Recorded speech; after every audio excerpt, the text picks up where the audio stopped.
It happened years ago, but it's still a vivid memory in my mind. It's not the kind of thing I talk about often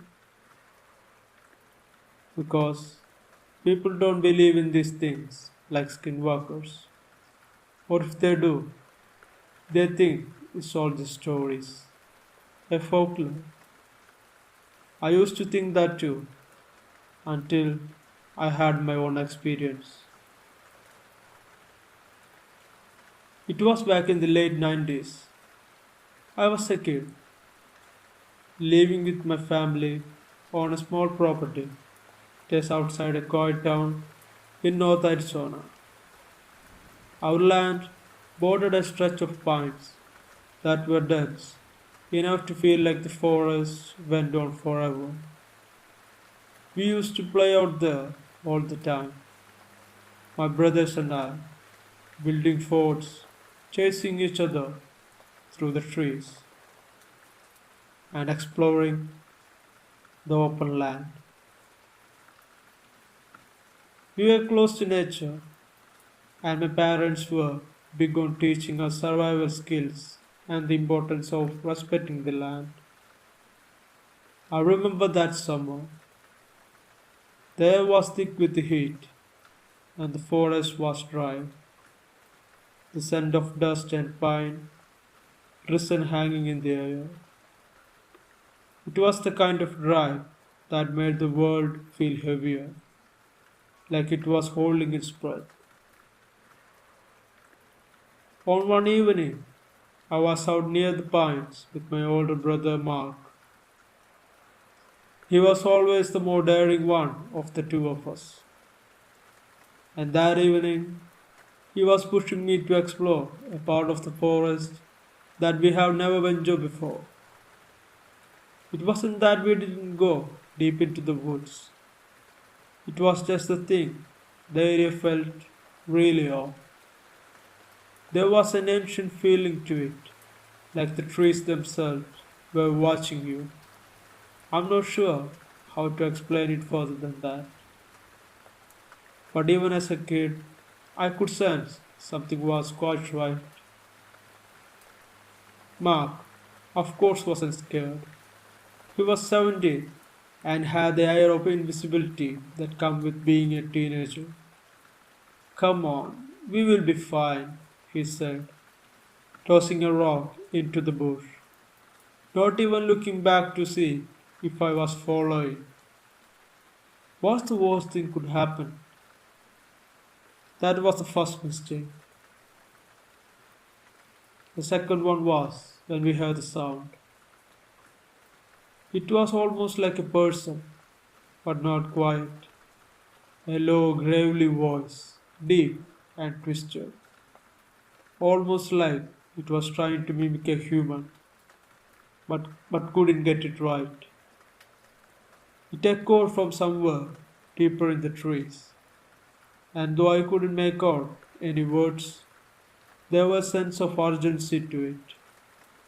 I thought I heard my name being called out, but when I turned to Mark, he was already a few steps ahead, walking further into the forest. Did you hear that? I asked, my voice shaking. He glanced back, rolling his eyes. It's probably just a coyote. Stop being a baby. But I couldn't shake the feeling. It wasn't the sound of any coyote. It was wrong. And then I saw it. At first, it was just a flash of movement, too quick to be anything I could identify. Something pale, almost white, darting between the trees. I froze, staring into the darkening shadow of the pines, my heart hammering in my chest. My skin prickled as if a cold wind had blown across it, even though the air was still warm. My mouth went dry. I tried to call out, Mark, trying to keep the panic from creeping into my voice. He turned again. I know it this time. I swear, if you're acting like a baby, come on, just a little further. But when I looked back into the trees, I saw it again. A figure, tall, but unnaturally tall, moving between the trunks of the pine with unnatural grace. It didn't make any noise, but the way it moved, like it was gliding rather than walking, that sent a chill down my spine. I turned to Mark. We need to go back, I said. I was barely above a whisper. What? He raised an eyebrow. Are you serious, dude? There's nothing out there. Let's just. That's when it came closer. Step out from behind one of the trees. I didn't understand what I was seeing at first. It looked like a person, but everything about it was wrong. Its limbs were too long, too spindly, and the way it moved, it wasn't human. It was like watching something that didn't belong in this world, like it had stepped out of a nightmare. Its skin was pale, stretched tight over its bone, and its face was hideous. Its eyes were too big, dark, and empty, like pits. Its mouth, its mouth was the worst part. It was wide and opened up to an unnatural angle, revealing rows of sharp, yellowed teeth that seemed to gleam in the fading light. Before I could react, the thing opened its mouth wide, and then that's when I heard it, my name, Jason. The voice wasn't marked, it was deep, rasping like the growl of an animal, but somehow it sounded like it was trying to imitate him. I could feel my heart skip a beat, and in that moment, all the hairs on my back of my neck stood up. Jason, come closer. Jason. I didn't know what to do. It wasn't just the thing itself that terrified me. It was the way it was calling my name. It wasn't like a voice I had never heard before. It wasn't Mark's, but it was close enough to make my blood run cold.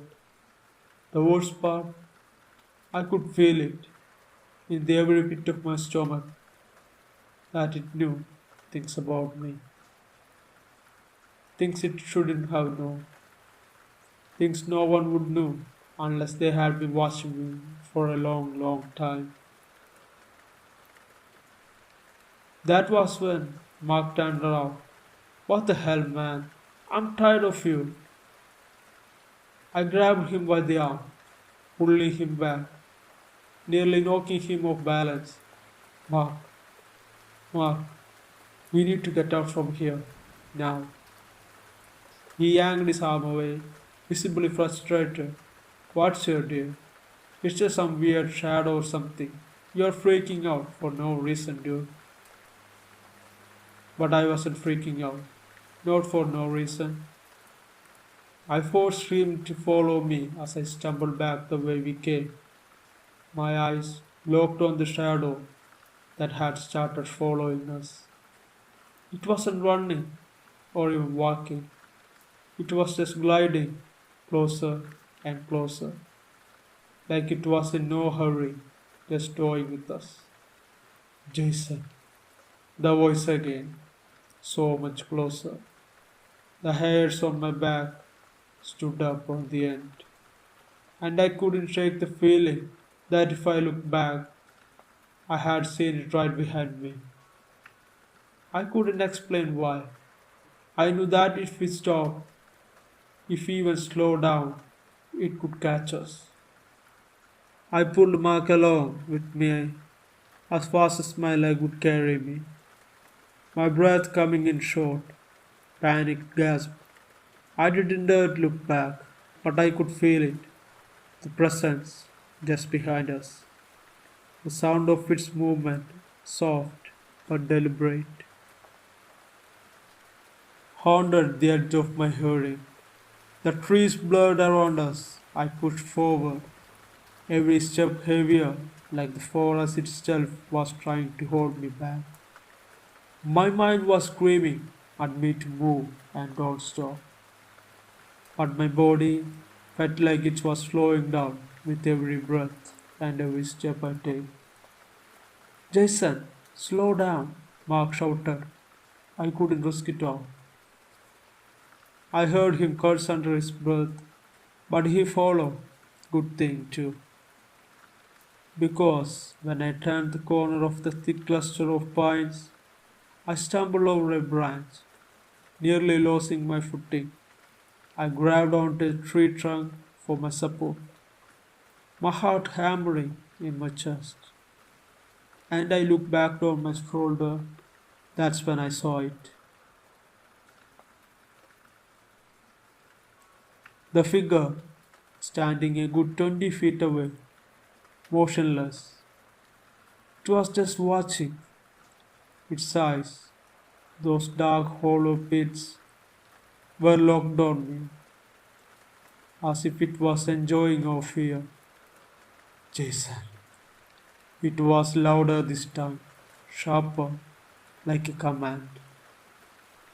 I dragged Mark, pulling him back, but he jerked his arm away, clearly losing patience.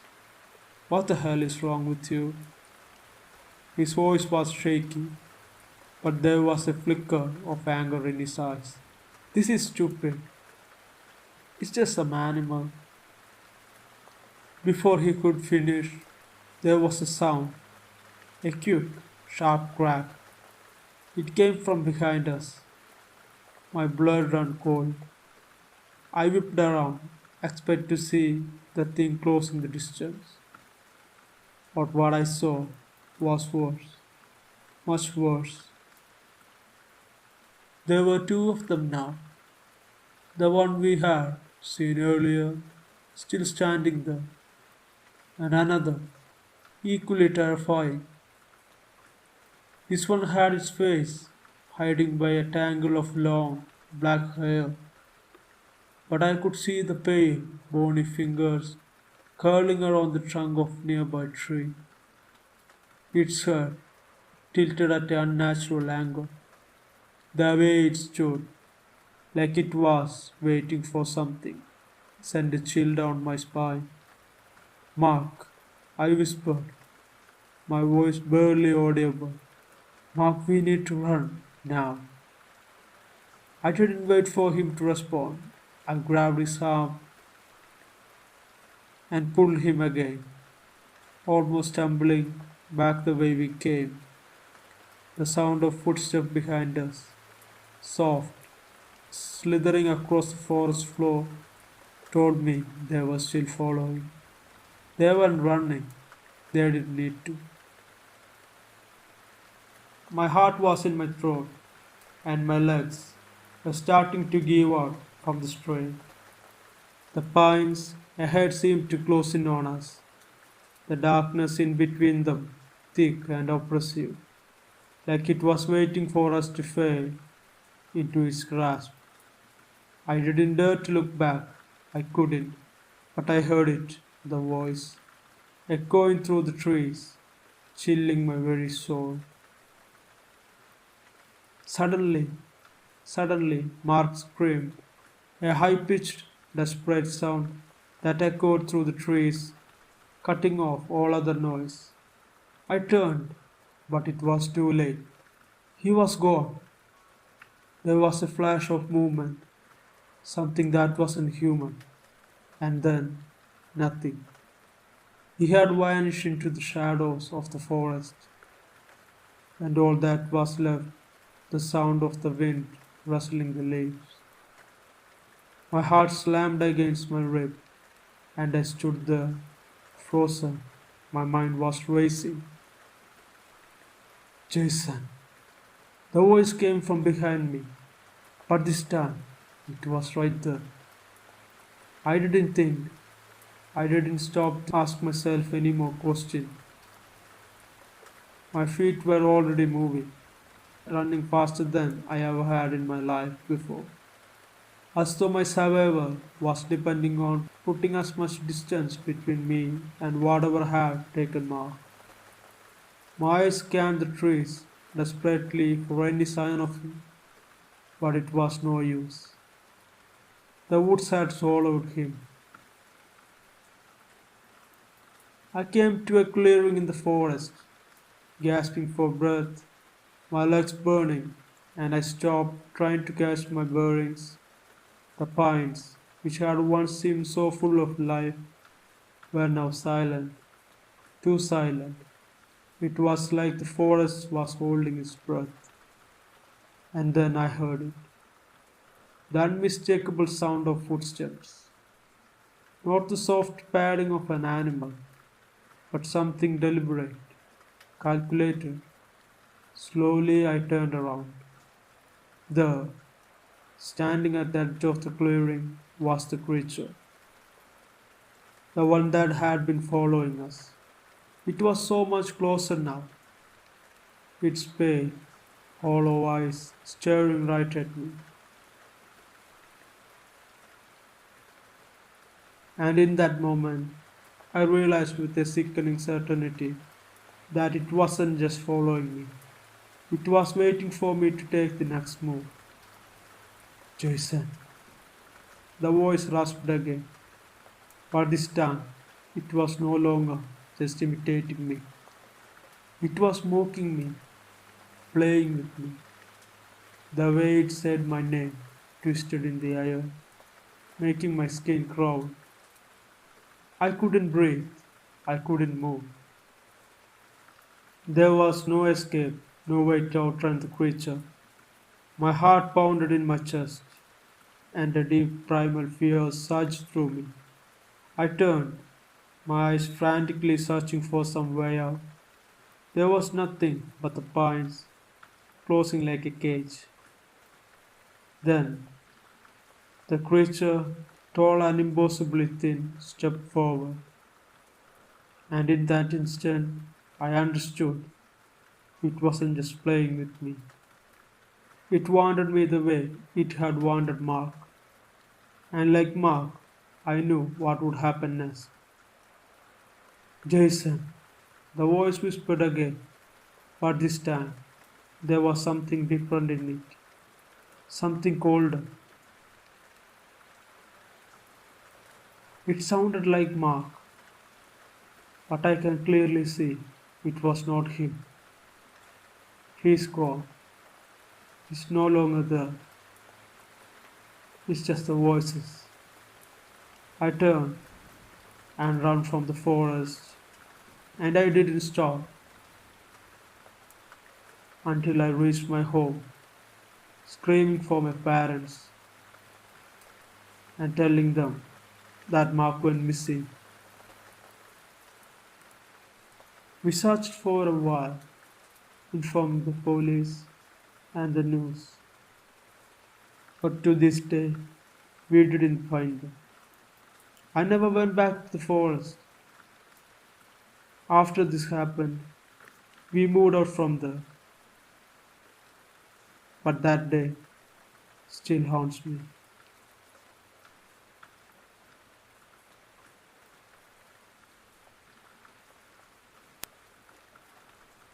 I don't really know how to start this, and I have been putting it off for a while now, because even now, just writing it down make my heart race again. But I need to share this. I have to, because I am not sure if I am just losing my mind or if what I saw out there in the race was something real, something I can't explain. So, let me give you some context. I live out in the mountains of Arizona, not far from the Navajo Nation. It's mostly wilderness around here, dense trees, brush, and open desert. Some people call it the Riz, short for the rest, the Native American reservation, where it's a lot of wide open land, not much around except dirt roads, small homes, and the occasional trailer. It's a quiet but a beautiful place, and eerie at night. Everyone who lives here has a story of their own. I grew up hearing tales of skinwalkers, strange creatures, and the things that are lurk in the shadows. I used to brush it off, most of us, as a superstition, but after that night, I can't do that anymore. It was a late fall evening when it all started. I was hanging out at my friend's house, just off the main road that wound through the reservation. We were sitting on the porch, drinking a couple of beers and talking about random stuff. The night was colder than usual, but it was still manageable. The kind of chill that make your breath fog up in the air. But it wasn't too bad. My friend's dog, a big German shepherd that named Max, was out in the yard, sniffing around. He was always patrolling, so when he suddenly started barking at nothing in particular, I don't think much of it. You heard that? I asked, nodding toward the door. Max does that every night. My friend shrugged, sipping his beer. He's just being a dog and curious about things. But then, Max started barking even louder, more urgently, like he was really pissed off at something. His tail was straight, ears perked, and he was looking out toward the woods. And seeing all this made me feel very uneasy. Even more so when I noticed how still everything else was. No crickets, no wind, nothing. It felt really off. I'm going to take a walk, I told my friend, trying to shake off the uncomfortable feeling growing in my chest at the moment. I didn't want to admit that I was already feeling the kind of unease you get when you are out in the woods at night, being alone yourself, the kind that make you feel like something is watching you. You sure? My friend asked, clearly not as keen on being outside anymore. Yeah, I will be back in a bit. So I grabbed my jacket, and with Max still barking in the distance, I head down the dirt path that led into the nearby forest. I don't think anything of it. People go for a walk around here all the time, even at nights. The moment I stepped into the woods, the temperature suddenly dropped. Not just a little, but sharply. The trees loomed above me, their shadows stretching unnaturally long in the moonlight. I couldn't shake the feeling that the forest was alive at the moment, and that something was aware of me being there. I kept walking, trying to push the feeling of paranoia aside. After about 20 minutes, I found myself farther from the house than I intended. The sound of the world outside, the humming of distant cars, the rustling of leaves was gone. It was just me and the night, complete silence. I stopped and started listening. That's when I heard it, a rustling from behind me. At first, I thought it was just a window or an animal. I turned around, my heart skipping a beat. There was nothing. The park behind me was empty and still, the trees bending in the wind, but no movement. I took a deep breath, trying to calm myself, but I couldn't shake the nagging feeling that something was completely wrong. I kept walking, but I can't escape the sense that I wasn't alone anymore. Every now and then, I had heard another rustle, like someone was following me or something. I glanced back every few steps, but there was nothing behind me. So I continued walk, glancing behind me at every few steps. It was then that I saw it. A figure just off the trail, standing between the trees. At first, I thought it was just a shadow, maybe a trick of the moonlight. But no, it was definitely a shape. A person? No. The more I looked at it, the more it doesn't seem like a person. It was hunched over, its arms unnaturally long. Its body was covered in ragged clothing, but its face was twisted. It looked like it was wearing the skin of something human, but there was something deeply wrong about it. The eyes were too wide, and the skin was stretched, like it didn't fit the body. I froze in my place. My first thought was it was probably a prank, some kind of sick joke. But the more I stared, more I realized it wasn't moving like a person. It was swaying gently, like it was trying to blend in with the trees. Almost like it didn't want to be seen, but couldn't help itself. After staring for a few moments, I took a step forward. No humans move like that.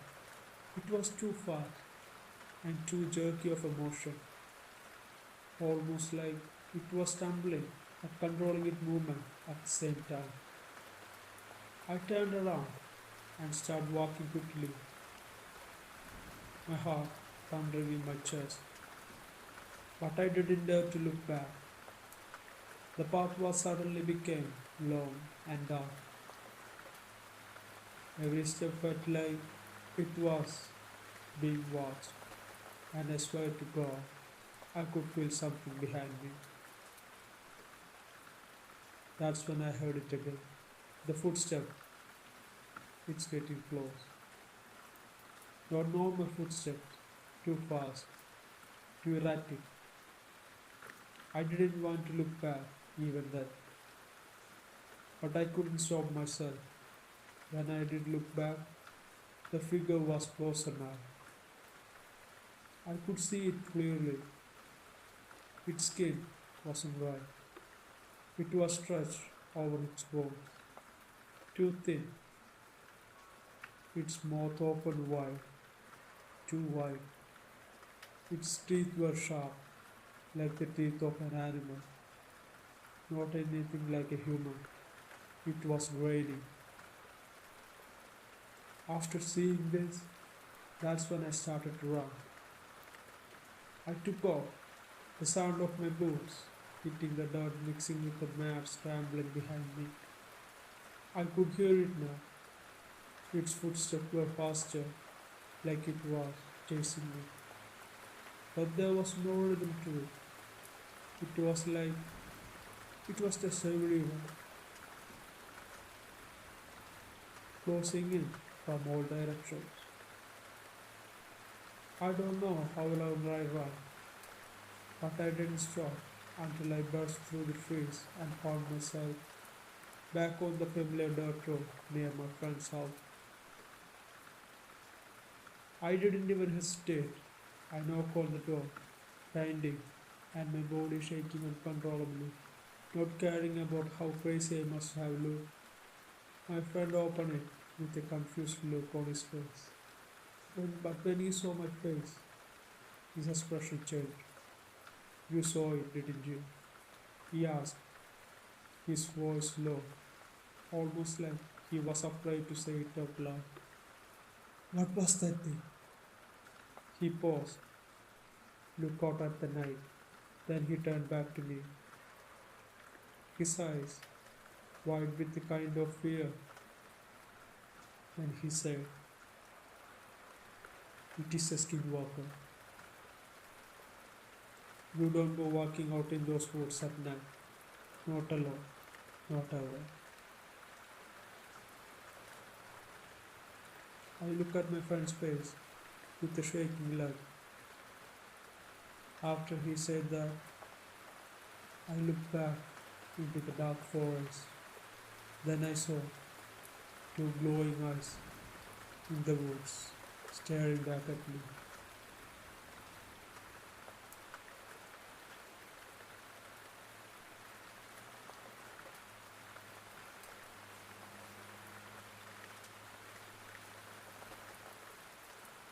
I never believed in skinwalkers. At least, I didn't before that night. Few months ago, a buddy of mine, Rick, invited me to join him for a weekend camping trip in the mountains. It was a small group, just us and two others. The site was far enough out in the wilderness that there was barely any cell signals, the kind of place you go to escape from the world. We set up camp next to a wide, fast moving stream that cut through the forest, and it was beautiful during the day, with the sun filtering through the trees, casting golden light across the leaves. But the atmosphere shifted as the night fell. The sky went dark, and the air grew thick with weight of silence. I have camped plenty of times before, but there was something different about this place. The woods felt wrong. The whole area was isolated. As the night dragged on, the sound of the forest grew louder, more intense, like they were right on the top of us. We built a fire and sat around it, sharing stories. But even Rick, usually the most outgoing of us, seemed distant. It was like he was watching the trees, listening to something that none of us could hear. As the night grew deeper, the forest around us seemed to come alive. At first, it was just the usual noises, crickets chirping, an owl hooting in somewhere far off, and the occasional rustle of leaves in the breeze. But then, something felt off. It wasn't the typical night sound anymore. The woods were too quiet, as if everything was holding its breath for something to happen. I glanced over Rick. He was staring into the shadows at the edge of the clearing, his face pale under the firelight. I didn't think much of it at first. Maybe he was just tired, or the isolation was starting to get to him. But then I noticed how still he was. Not a twitch, not even a blink. Hey Rick, I called out. You alright, man? He didn't respond right away. But when he finally turned his head, his eyes were wide, unblinking. Do you hear that? He asked, his voice low, almost like a whisper. I leaned in. What do you mean? Rick pointed toward the woods, toward the shadow, where the firelight couldn't reach. There's something out there.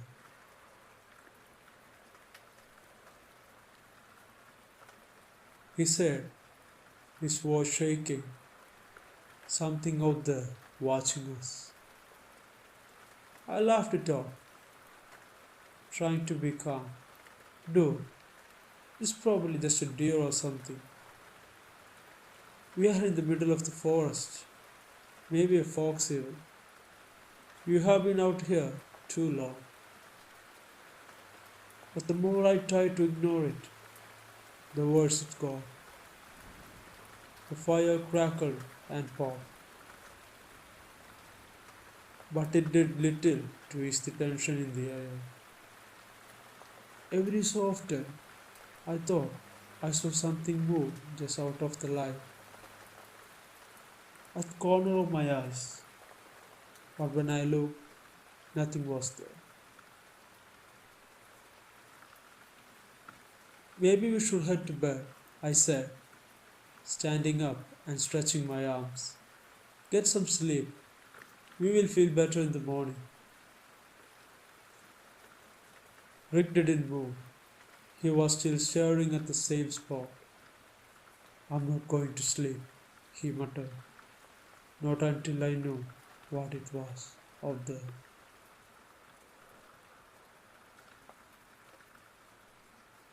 The night dragged on, and no one said much after that. We all huddled close to the fire, our conversations becoming quieter, more focused. I could feel my pulse racing as the darkness crept in. I kept imagining eyes staring at us from beyond the trees, eyes that weren't human. At some point, I lost track of the time. I was half drifting in and out of sleep when I heard it. A loud snap, like a branch breaking under weight. I jerked away, heart pounding in my chest, my eyes wide. Did you hear that? I whispered, but no one responded. They are still sitting there, but they weren't talking. They were just listening. The sound came again, this time more closer. Rick, I said softly, but when I looked over at him, I froze. Rick wasn't sitting by the fire anymore. He was gone. Rick! I called out again, panic creeping into my voice. The other didn't seem to notice. They were too busy listening to the forest. I stood up and moved toward the edge of the clearing. My feet crunched on the dry leaves and I winced at the sound. But there was no other noise out there. No replies from Ray. No reassurance from anyone. I moved deeper into the trees, trying not to make a sound. The forest seemed to be closing in around me, pressing against my skin, and every step I took made it harder to breathe. The shadows were thick and natural, like they were alive. Then I heard it. A low, menacing growl, something that didn't belong to any animal. I knew it wasn't the usual sound of coyotes or wolves, anything I had ever heard before. This was something deeper, more dangerous. My heart hammered in my chest as I froze in place, straining to hear through the tension that held my body captive. The sound came again, and this time I could hear something else. Something that sounded like a whispering? No, not whispering. It was someone talking. It was in a language I didn't understand. Low, murmuring, like a voice trying to sound human, but failing at it. I took a slow step back, but it was late. I could feel it now. Something was watching me. The ground beneath my feet shifted, and in a flash of panic, I spun around, expecting to see Rick standing there, playing some prank on me. But I wasn't alone. A figure stood in the shadows, just barely visible, hunched over in a way that was unnatural. It was tall, far taller than any person should be, and it moved with an odd, jerky gait. Its limbs stretched too far, and the way it bent its back made it look like it was part animal and part human. As it took a step forward, its feet making a wet slapping sound against the forest floor. Then it spoke. Come closer. It said in the same strange, deep voice. I couldn't move. I couldn't breathe. I was frozen in place, my heart thundering in my chest. The figure took another step toward me, the dim light from the fire casting strange, twisted shadows across its face. I could see it now, clearer than ever.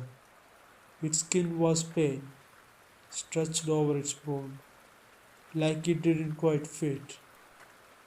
Its eyes were wide, too wide, almost too big for its face. They glowed faintly in the dark, and I could see the reflection of the fire in them, burning like embers. And then it smiled, not a smile of amusement or joy, but something far worse. A sickly grin that stretched too wide, revealing sharp, yellowed teeth that seemed to go on forever. The air turned cold around me. I could feel the ground beneath me tremble. Come closer, it repeated, but this time I heard it in my head, not through my ears, but in my thoughts, twisting and slithering through my mind like a poison. After a few moments, I snapped out of my trance, my instincts screaming at me to run. I didn't look back. I couldn't. I just turned and bolted, my heart pounding in my ears, my feet pounding in the ground. I ran fast as I could, not stopping until I reached the camp. The others were still sitting by the fire, looking confused and tired. But Rick was back with them, sitting quietly. Where have you been? He asked, his voice normal, like nothing ever happened. But I knew. I knew what I had seen, and I knew what it was. That thing, whatever it was, wasn't human. It wasn't even animal. It was something far older, something that had lived in these woods long before we ever set foot in here, and it was still watching us. I didn't sleep that night. None of us did. We huddled around the fire, too scared to venture into the dark, too afraid to let the warmth of the flame fade away. Every sound outside the circle of the light made us jump, and every shadow seemed to move, creeping closer to us. By morning, the air was heavy, and the sun did a little to lift the oppressive weight that had settled in the forest. The trees seemed darker somehow, as though the night had left something behind, something that hadn't gone away. We packed our camp in a haze, trying to move as quickly as possible, but I couldn't shake the feeling that something was watching us, following us. As we made our way back down the trail, Rick stayed close to me. He didn't speak, he didn't look at me, but I could feel his unease. When we reached the parking spot, there was no sign of anyone else out there. We were the last one to leave the site. Rick stopped before getting his car, glancing back at the trees one last time. I heard it again. He muttered, his voice barely audible. What? I asked, though I already knew. Last night, after you left, I heard it, the voice. I looked at him. I looked at it, chills running down my spine. What did it say? Rick's face went pale. It said my name, but it sounded like it was your voice.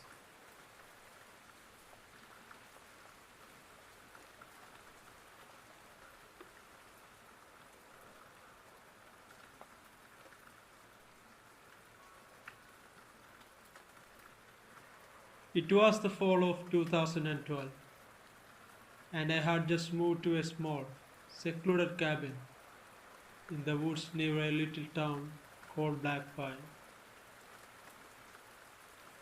I needed a fresh start after some personal troubles, and this place seemed perfect for some peace and quiet.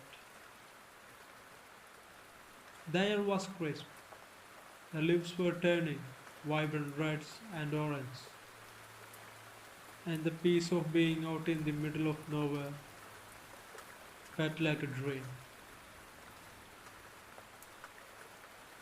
I had been there long before I realized the townspeople didn't want to talk too much about the woods. They always give me these strange looks whenever I asked questions about hiking or the trails that run through the forest. It wasn't that they were rude, just evasive. I shrugged it off as a small town weirdness. But then things started happening. I remember the first time I heard it, the thing that started to creep into my thoughts. I was sitting on my porch on one evening, just watching the sun dip below the horizon, the sky turning from orange to a wonderful purple. I had just finished dinner and was nursing a cup of coffee when I heard it. It was a sound unlike anything I had ever heard before. It wasn't a complete howl, not quite there.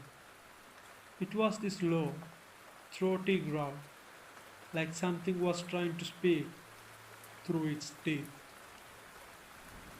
It echoed through the old tree line, and for a second I thought it was this kind of animal, a bear, maybe even a mountain lion.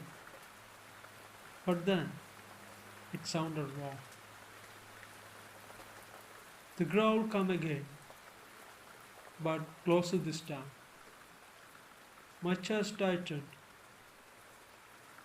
and my hand instinctively gripped the coffee cup more tighter. I listened carefully, but all I could hear now was the wind and the distant call of an owl. The howl. It was gone, just like that. Over the next few days, I kept hearing that sound. It wasn't there for every night, but often enough to make me uneasy. I tried to tell myself it was nothing but just some wild animals, maybe a big coyote. but deep down I knew that it didn't sound right.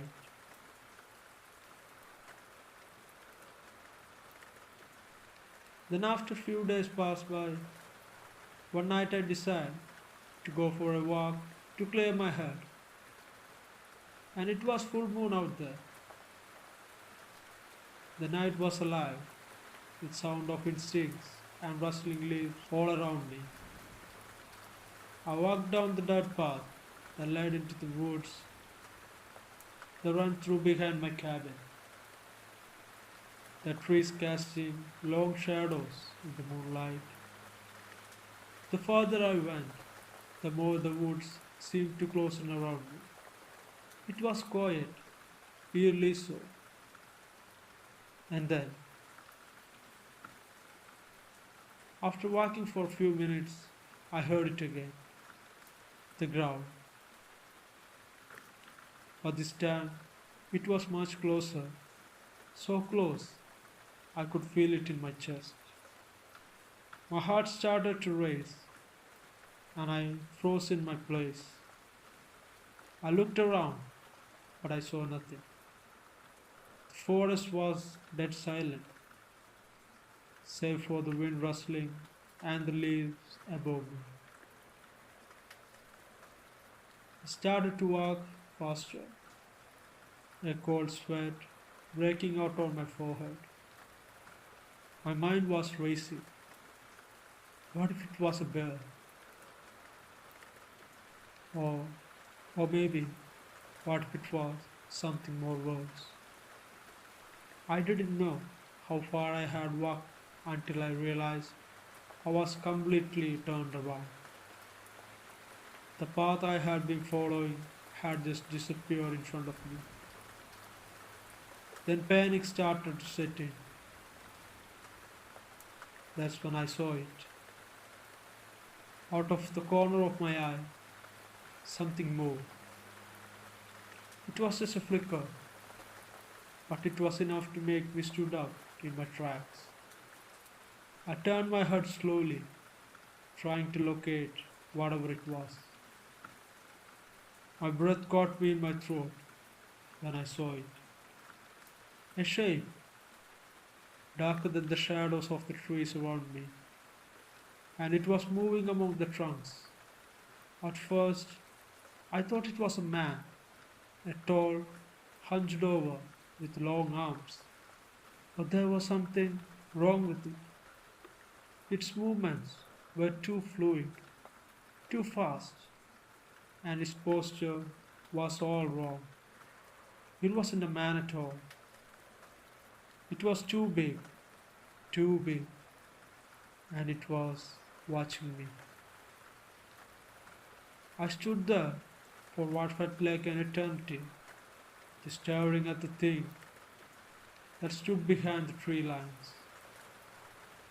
It was like my body couldn't move, couldn't react, because the fear had frozen me in place.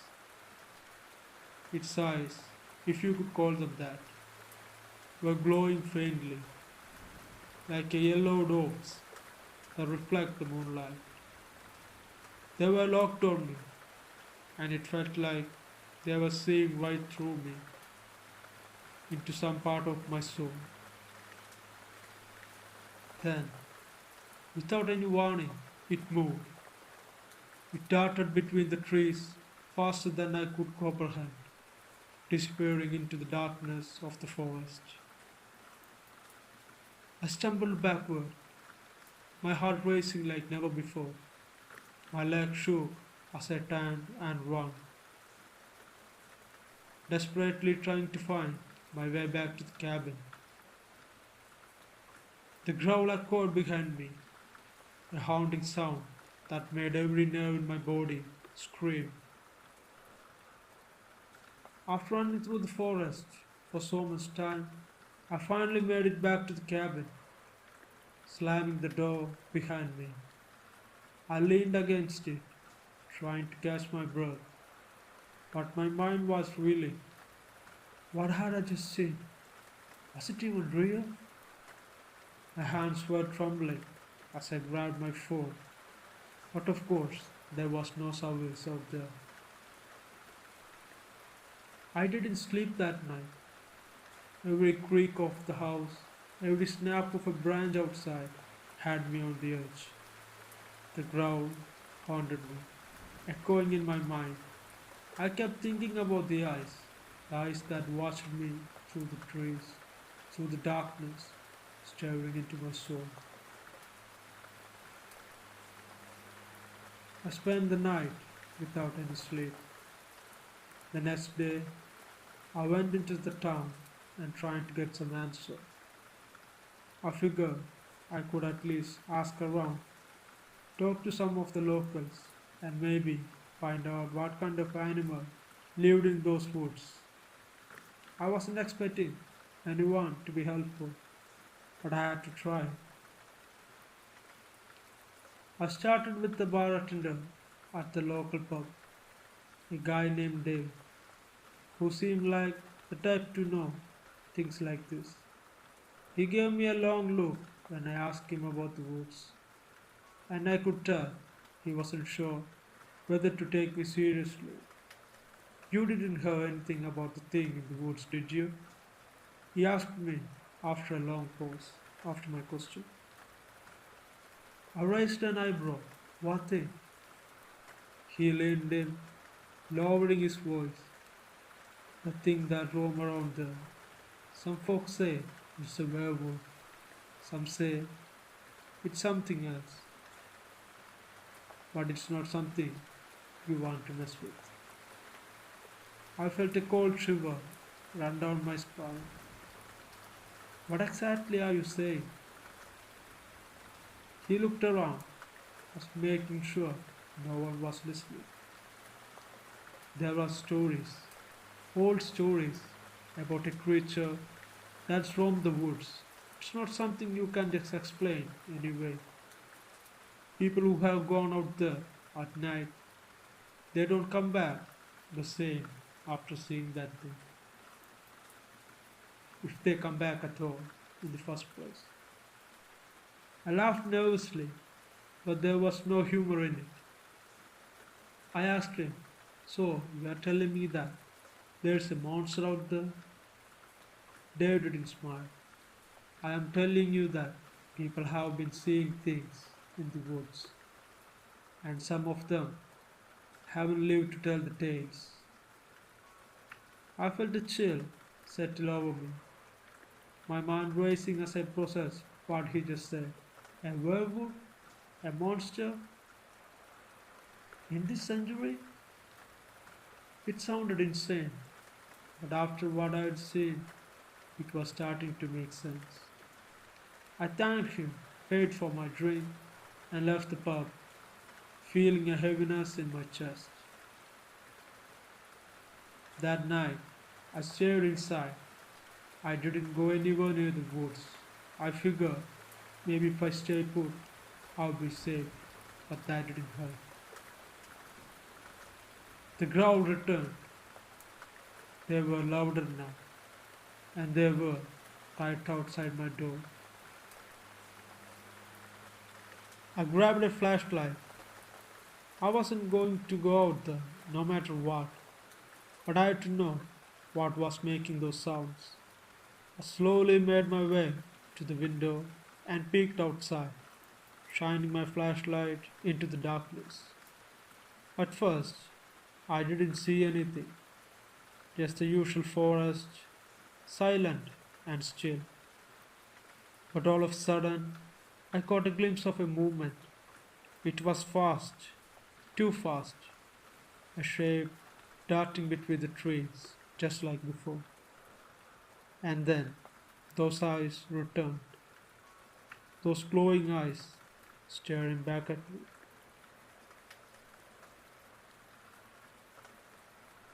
I gasped and stumbled back, knocking over a chair.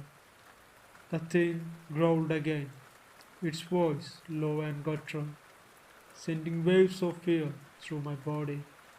My leg felt weak, but I forced myself to move. I grabbed the phone again, but there was still no service. I didn't know what to do. The growling was getting louder and closer. I couldn't stay here. I couldn't just wait to be hunted down like some animal. I grabbed what I could carry and bolted for the door.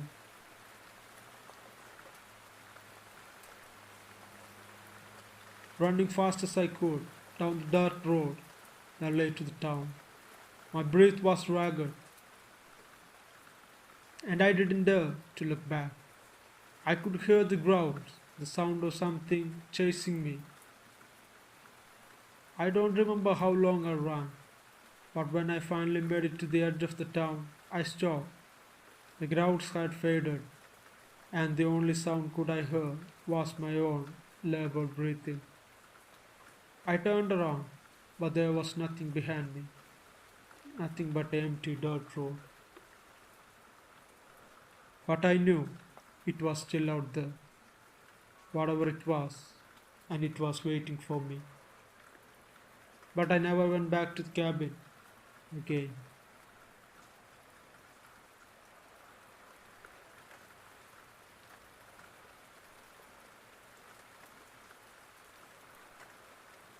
I have lived in Hollow Creek my whole life. It's a small town tucked deep into the mountains, surrounded by forests that seem to stretch on forever. The kind of place where everyone knows each other and secrets are hard to keep, or so I thought. It was the winter of 2012 when I learned that some things are better left unknown. I was home from college for the holidays, spending time with my family. You know, the usual small town Christmas stuff. Sledding, hot chocolate, big family dinners, and of course, listening to the same old stories from the older folks in town. The stories always seemed harmless, even a little silly. You know the kind, tales of things that go bump in the night. The one about the old house on the hill, where strange lights were said to flicker in the windows after dark. Or the one about the miner's ghost, who allegedly roamed the woods at night, searching for treasure. But then there was one story that everyone, even the toughest guy in town, whispered about. The one that made people cross the street to avoid the forest at night. The one about the man in the woods. It was my grandma who first told me about him. She had warned me when I was younger, though I didn't take her seriously at the time. She had a way of telling stories that made you feel like the shadows were closing around you, like the air itself was watching. She always said the man in the woods wasn't a man at all. You see him, you run. You hear me? She said, eyes wide with the kind of fear you only get when you know something you wish you didn't. If you see him, don't look back. Don't even stop blink. Just run. It sounded like something from a nightmare. But when you live in a place like Hollow Creek, you get used to the odd stories. But still, I couldn't shake the unease feeling that came with the stories. I didn't believe in things like that. I thought it was just a silly story, passed down from generations, and nothing more than that. But then, that winter, everything changed. I was 22 at the time, home from college for a couple of weeks. It was a pretty quiet evening. My mom and dad had the usual decorations up for the Christmas, and the house was warm, filled with the smell of pine and cinnamon. It was supposed to be a nice, relaxing holiday, just like any other that happened before. But it didn't take any long for the sense of dread to creep in. It started small, First, there was the way the air felt different that winter. The snow was coming down hard that year, but it was quiet, too quiet for comfort. Normally, the wind would whip through the trees, shaking the branches and causing the snow to swirl around. But that year, the trees barely moved, and the world outside seemed to be frozen in place.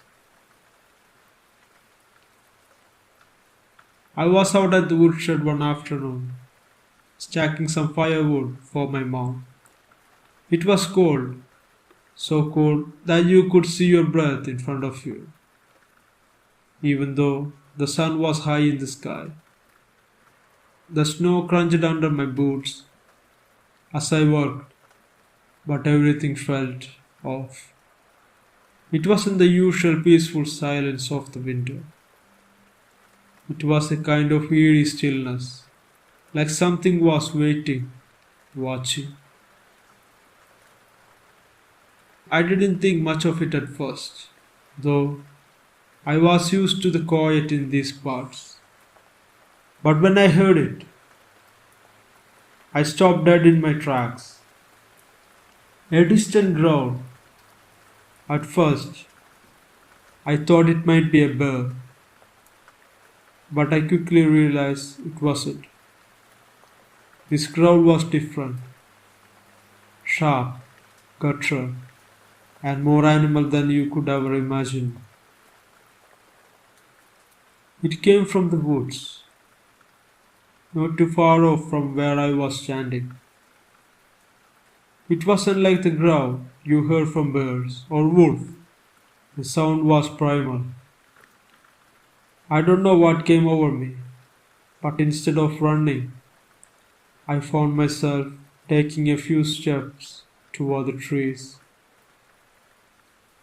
My heart was pounding in my chest, but my feet seemed to move on their own, drawn toward whatever was hiding in the woods.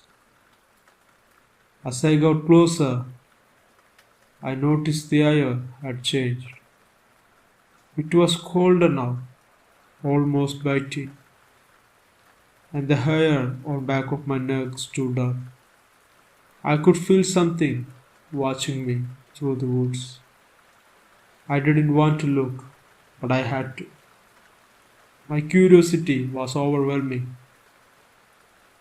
and I took one more step into the trees. That's when I saw him.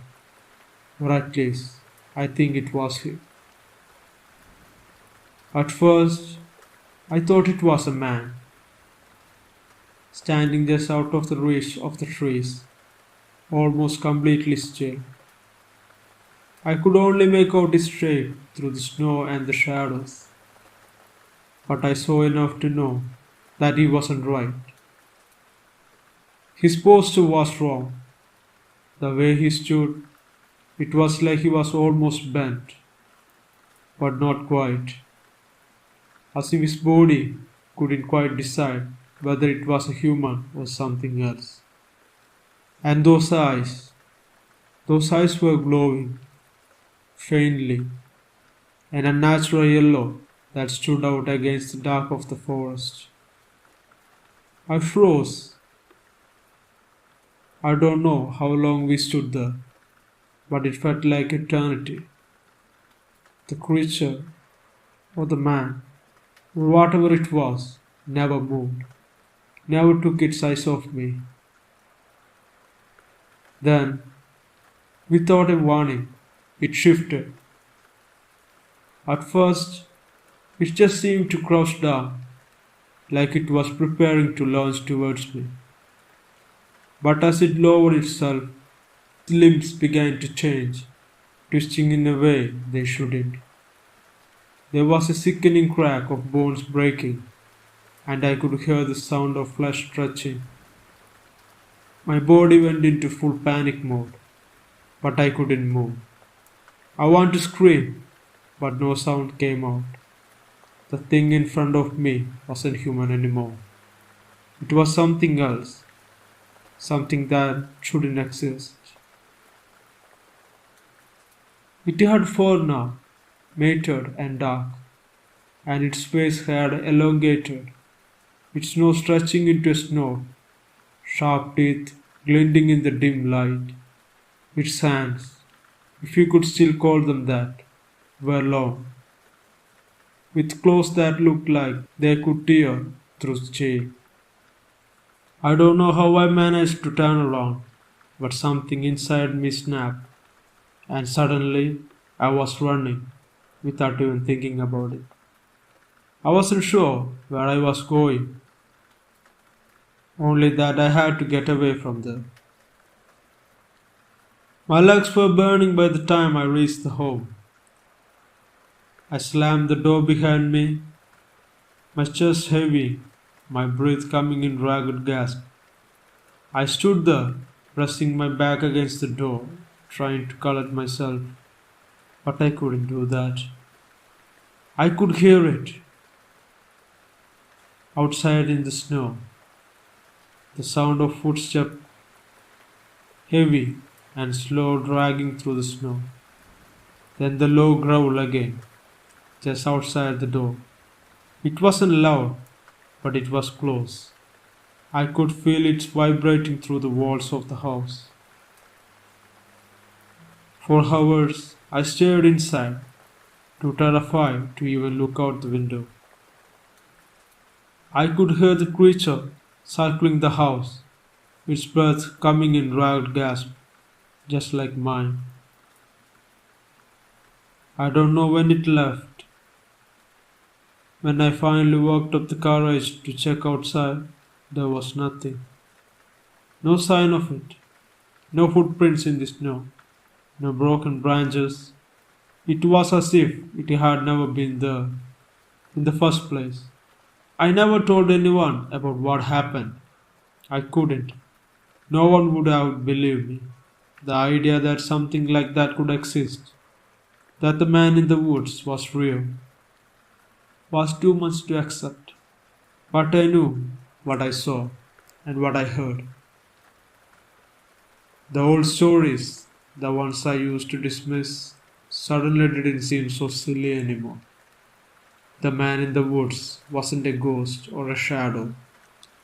He wasn't just some story parents told their kids to keep them out of the forest at night.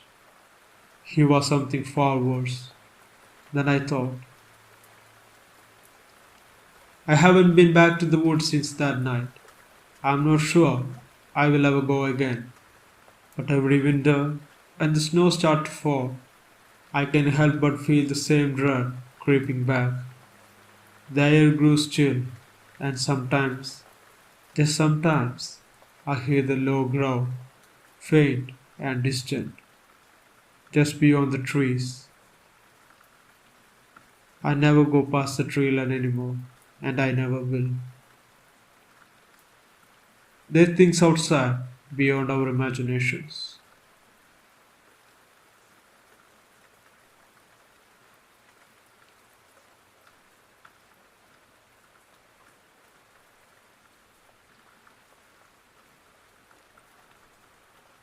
I never believed in monsters.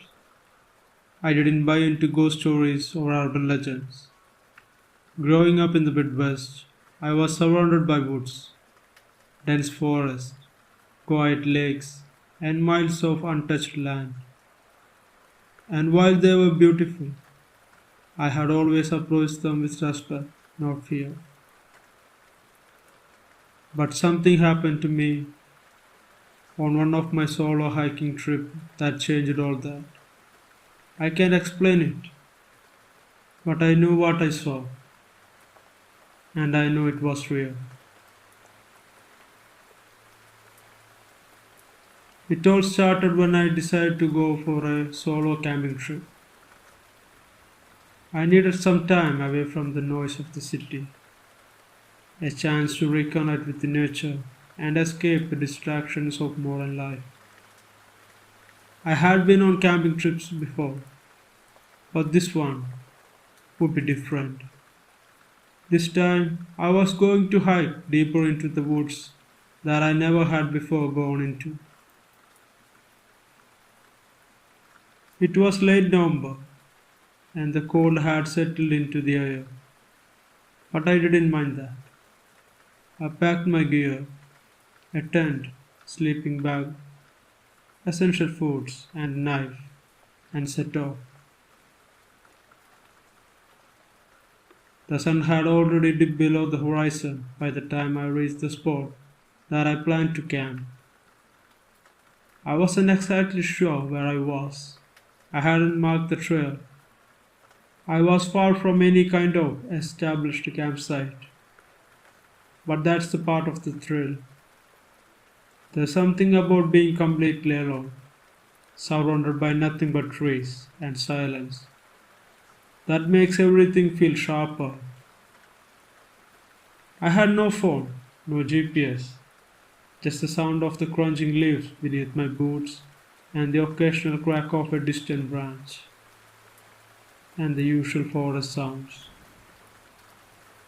The campsite was by a small creek, the water rushing over rocks, providing a peaceful soundtrack to my solitude. The trees around me were sparse. Most had shed their leaves already, leaving bare branches reaching into the night sky like skeletal hands. It felt empty, devoid of life.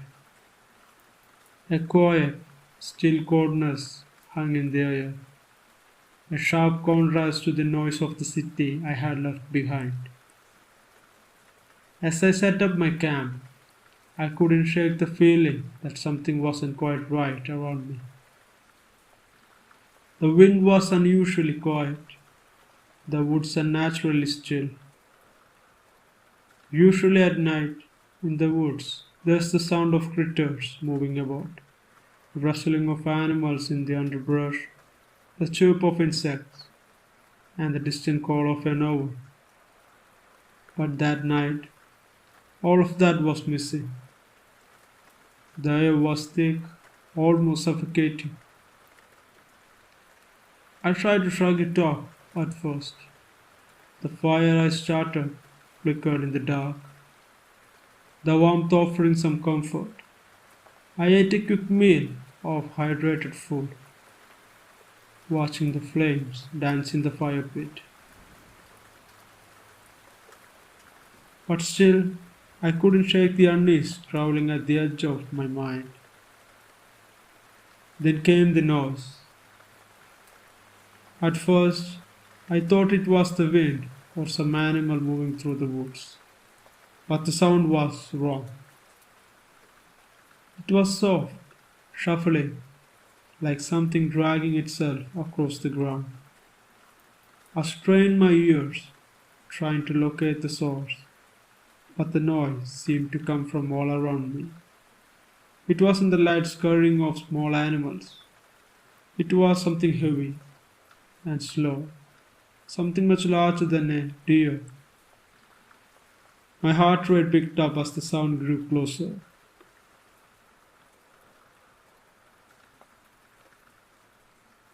The darkness around the campsite deepened, and the shadows shifted.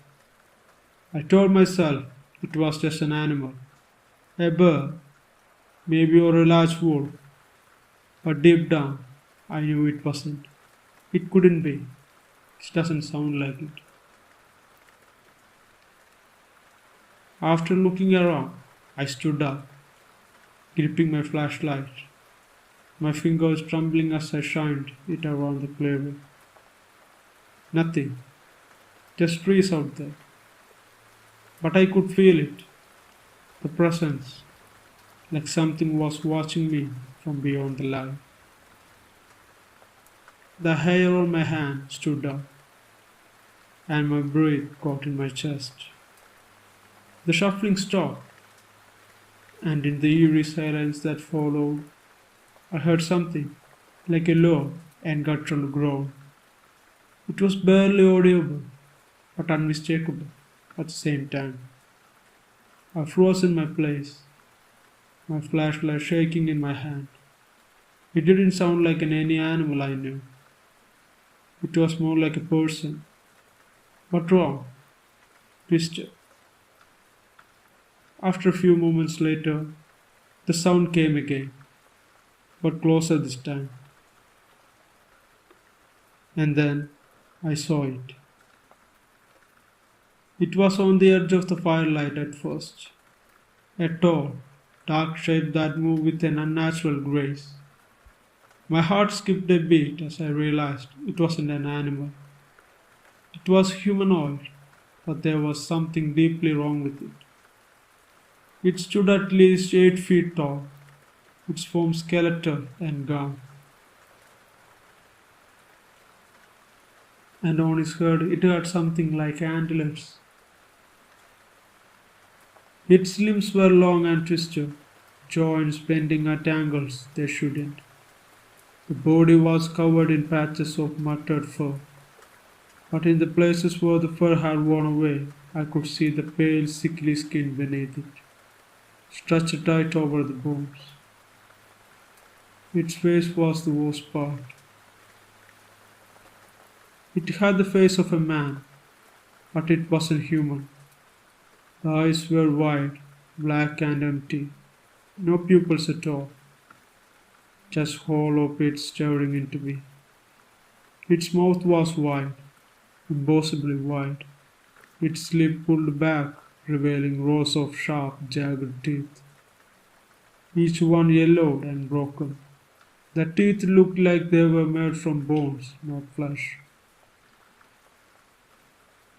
I could see its breath, a thick, misty cloud in the cold air, as it exhaled in the shallow, rasping gates. I couldn't breathe. I couldn't move. It was like my body was locked in place, frozen in terror. It didn't make any noise at first, just stared at me, its eyes dark and unblinking. Then it tilted its head, slowly and deliberately, like it was studying me, like it was savoring my fear. Then the voice came. It wasn't a voice in the traditional sense. It was more like a whisper mixed with growling. The sound so deep that I could feel it in my chest. It wasn't saying anything I could understand, just guttural, inhuman sounds coming out from his mouth. But the worst part was the tone. The voice was hungry. It made my skin crawl.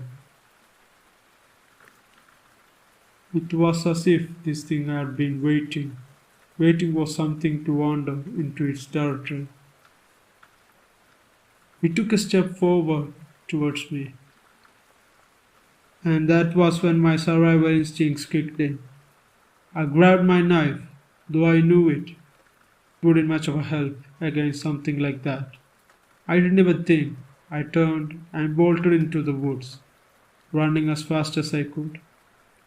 I didn't care where I was going. I just needed to get away from the thing. The sound of its breath, wet and ragged, followed me through the woods, growing closer with every step I took. My feet stumbled over roots and rocks, my body screaming in pain as I pushed myself forward. But I couldn't stop. The woods seemed endless, the trees stretching on and on in every direction. I ran for what it felt like hours, until my legs felt like they might give up. My breath was ragged, my heart pounding in my chest, but the sound of its pursuit never stopped. It was always there, just behind me.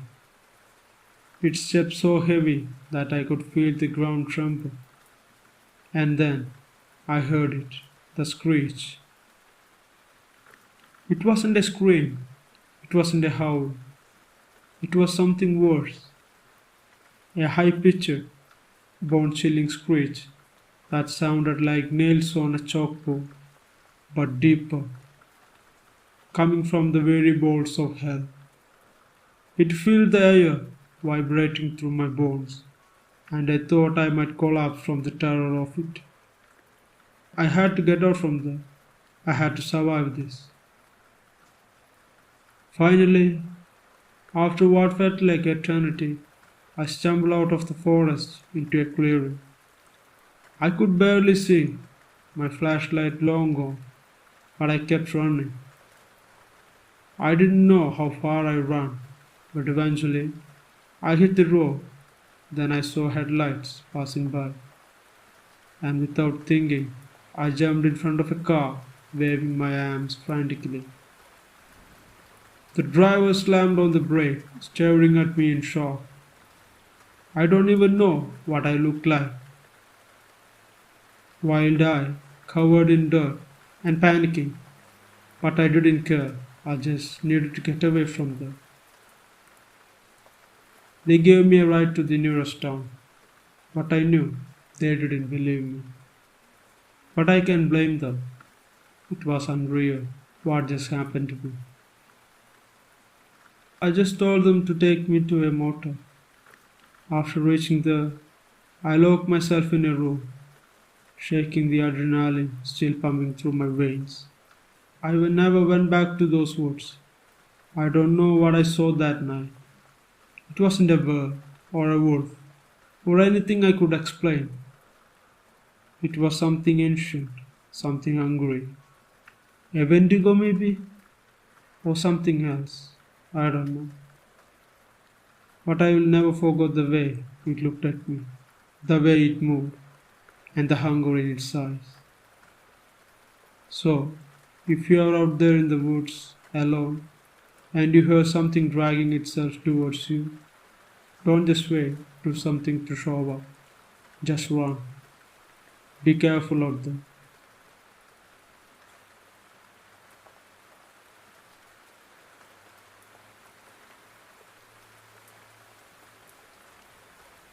I have been driving trucks for over a decade. Long endless stretch of highways, far from the noise of the cities, deep in the woods, or across the desert plains. The kind of hours that blur the line between day and night, where sleep and relaxing are just distant concepts. It's a job that teaches you how to handle solitude, to push past discomfort, to ignore the weird things you sometimes see out the corner of your eye. But what happened to me last week? It's something that I will never forget, and I still don't know how to explain it. It was around 2:30 in the morning, a Thursday night to be exact. I was 2 hours from home, pushing hard to make it back after a long week of deliveries. It had been brutal, long shift, minimal breaks, and a constant sense of being on the edge. I was tired, mentally and physically. My body ached from sitting in the truck for days, my eyes heavy, and my mind starting to drift into a space between sleep and wakefulness where everything feels like a dream. The weather had been clear all week, but tonight it felt different, like the air itself was thick with tension, a quiet pressure hanging over everything. I was on a stretch of highway I knew very well, one of those back roads where you don't see other vehicles for miles, surrounded by dense trees on both sides. The kind of feel like they are closing in on you. I had driven it countless times before, but tonight it felt wrong. I haven't passed another car in nearly an hour. That wasn't unusual. This road wasn't the busiest, especially this late. But tonight, the silence seemed too complete, too unnatural. Not even the usual rustling of an animal in the trees, just an oppressive stillness. My headlight cut through the dark, illuminating the yellow strips of the road in front of me. I let my eyes wander to the rear view mirror, half expecting to see something in the distance. But the road behind me was empty too. And miles ahead, the trees started to grow thicker, casting long, heavy shadows across the road. It was like driving through a tunnel of branches, a canopy above almost completely blocking out the stars.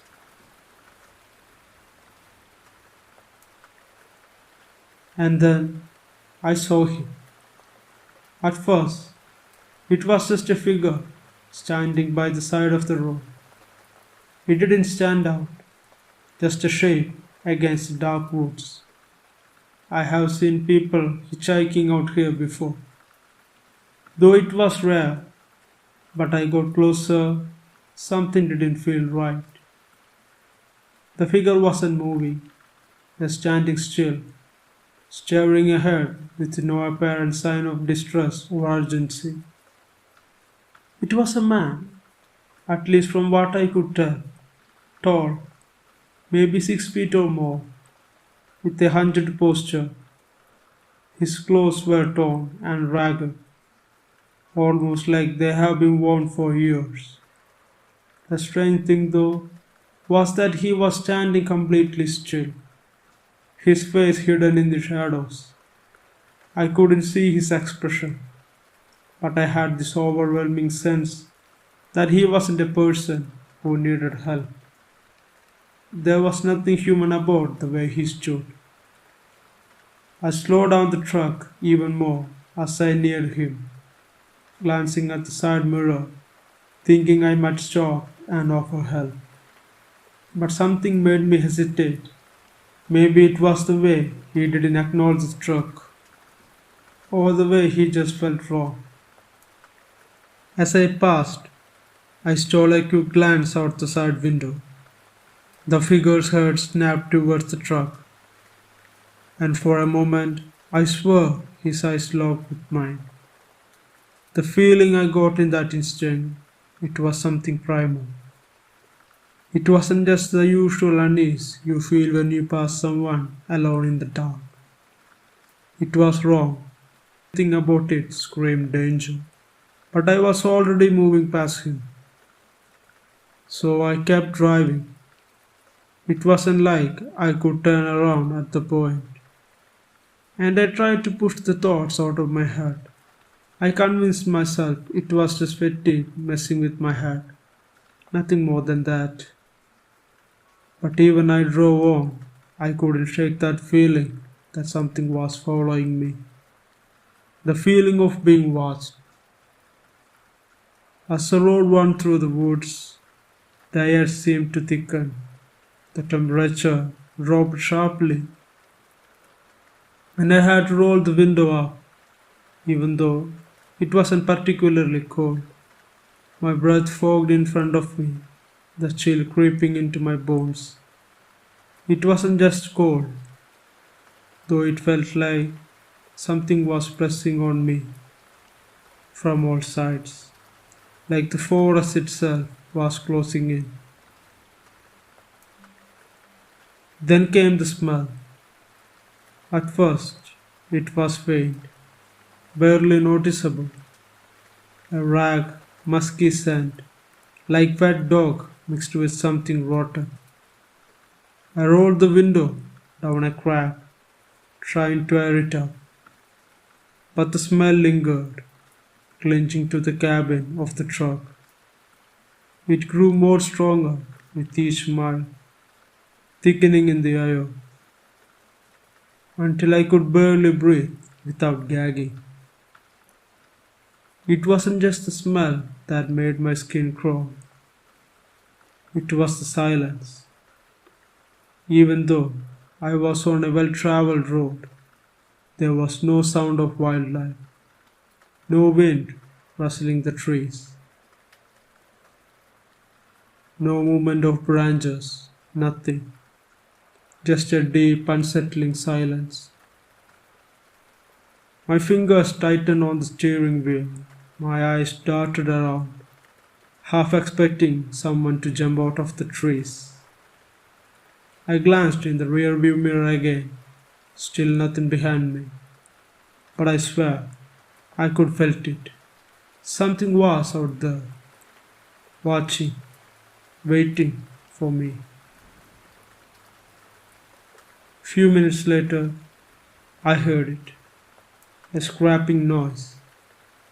At first, it was faint, barely audible over the hum of the engine. I thought maybe it was the truck itself, something loose in the cargo hold, a branch scraping against the side of the vehicle. But when I glanced in the rearview mirror, there was nothing there. The sound continued, but louder this time. A sharp scratching noise, like claws dragging against metal. My heart started to race. I pulled over to the side of the road, not knowing what the hell was going on. But I needed to check. I stepped out of the truck, my boots crunching on the gravel. I grabbed the flashlight from the passenger seat, expecting to find a branch caught on the side of the truck or an animal sniffing around. But there was nothing. I didn't find anything. I shined the flashlight down the length of the truck, checking every inch, but it was spotless. No branches, no scratches, nothing. The scraping sound had stopped. The air felt even heavier now, like I was suffocating.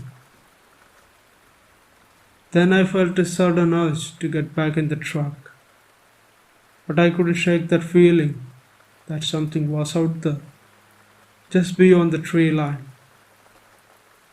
I stood there, scanning the woods, my flashlight flicking from the shadows to shadows. And then I saw it, a figure standing at the edge of the trees. Not the man I had passed earlier, but something else. It was much taller. The body was long, unnaturally so. Its posture was hunched, its arms too long, dragging just above the ground, and its head.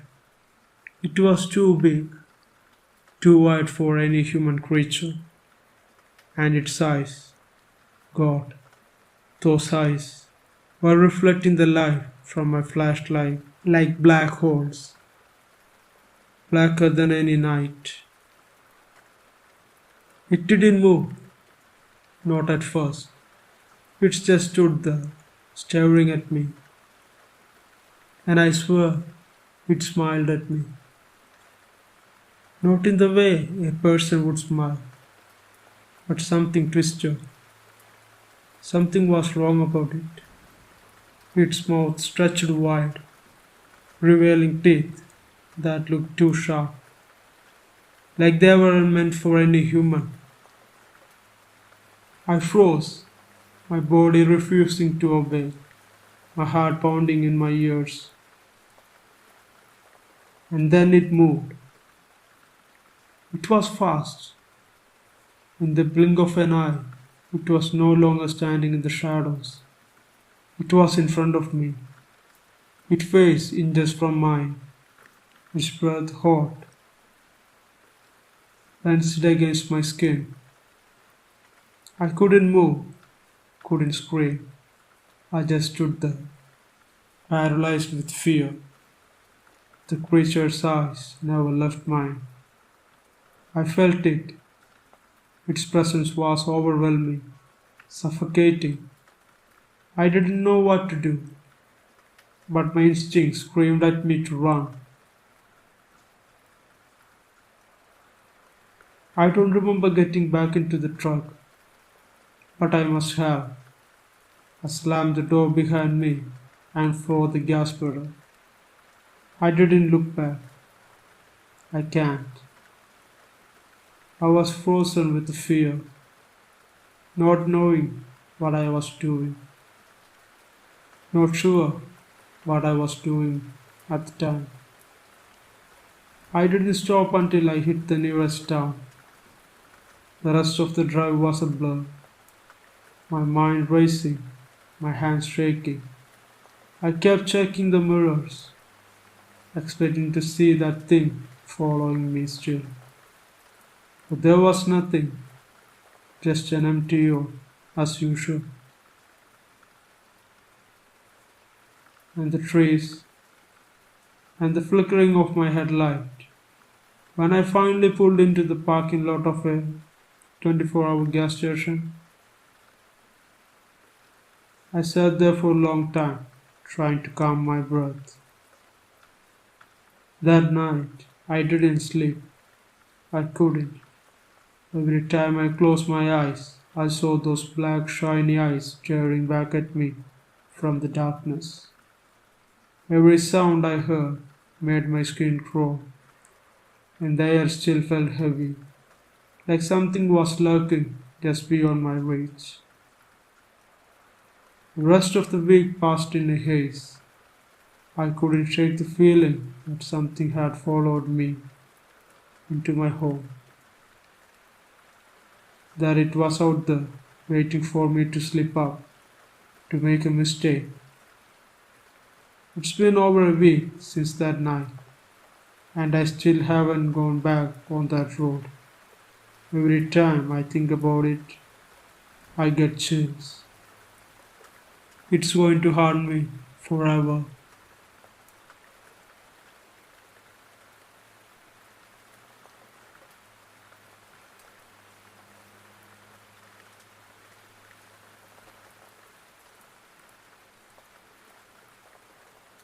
I never believed in the supernatural, not until that night I had my first real encounter with something that I couldn't explain. I had always thought those stories were just tall tales, something to tell around a campfire, to give you chills before you drift off to sleep. But that night, everything changed. I grew up on a small farm in the northern part of New Mexico, not far from the edge of Navajo land. My family had lived there for generations, working in the land and living off what we could grow, hunt, and trade. There was always a sense of isolation, but it wasn't something I minded. I was used to it. My friends were mostly the people I met at school or the occasional visitor who could stop by when they're traveling through on the nearby highway. It wasn't uncommon to hear strange noises outside in the dead of the night, wolves howling, coyotes yelping, maybe even the distant crackling of thunder on a dry evening. I always felt safe, though, surrounded by familiar mountains and the constant hum of the desert wind. That was until my encounter with something I could never explain. It started on one evening in the late fall. The sun had already dipped behind the hills, casting long shadows across the land. I was out in the barn, finishing up the chores, when I heard a noise, a soft shuffle of footsteps. It was strange. No one was supposed to be out there. My father had gone into the town for supplies, and my mother was inside the house preparing dinner, and I was alone.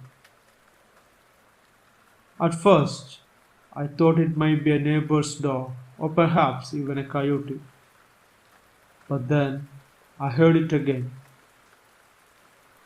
a slow, deliberate footstep, almost as if someone was trying to be stealthy. I froze, my heart racing, the hairs on the back of my neck stood up. I decided to step out of the barn and take a look.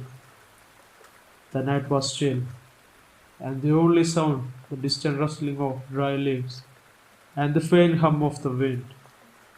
I called out, thinking it might be my father who had came back from early. Dad, I yelled, my voice sounding too small in the vast emptiness. I stepped further into the yard, my boots crunching on the gravel. The moonlight cast a dim glow across the land, and that's when I saw it. At the edge of the yard, standing in the shadow of the large cottonwood tree, was a figure. At first, I thought it might be a person, a man maybe, but something about the way it stood felt wrong. It wasn't just the height, it was how it twisted unnaturally. Its limbs almost too long, too thin. I squinted my eyes, trying to make sense of what I was seeing. The figure didn't move. I should have turned and run back to the house, but I didn't. I couldn't. My feet felt like they were glued to the ground. The figure stepped forward, slowly, its movements jerky and uneven, like it was still figuring out how to walk. But it wasn't walking on two legs, it was shifting, crouching, almost like it was crawling forward on all fours, but standing up straight for a moment, then crouching again. I could see its eyes glint in the moonlight, dark, almost black, and completely hollow.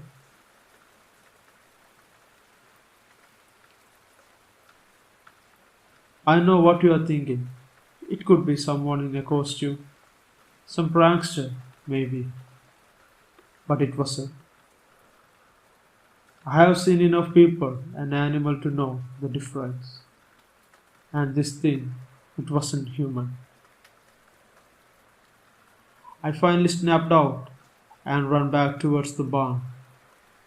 I don't know how I made it back inside, but when I slammed the door shut, I knew something had followed me.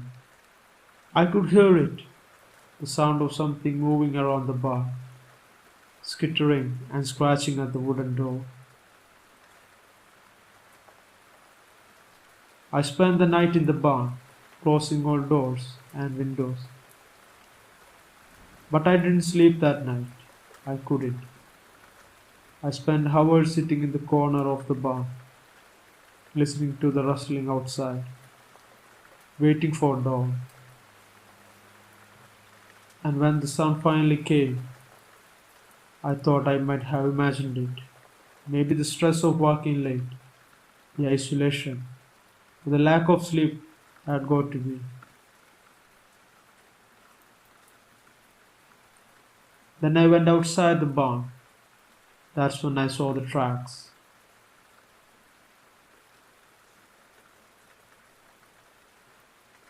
I found the marks on the ground, large, clawed footprints, half human, half animal like, leading up to the barn and then disappearing into the desert beyond.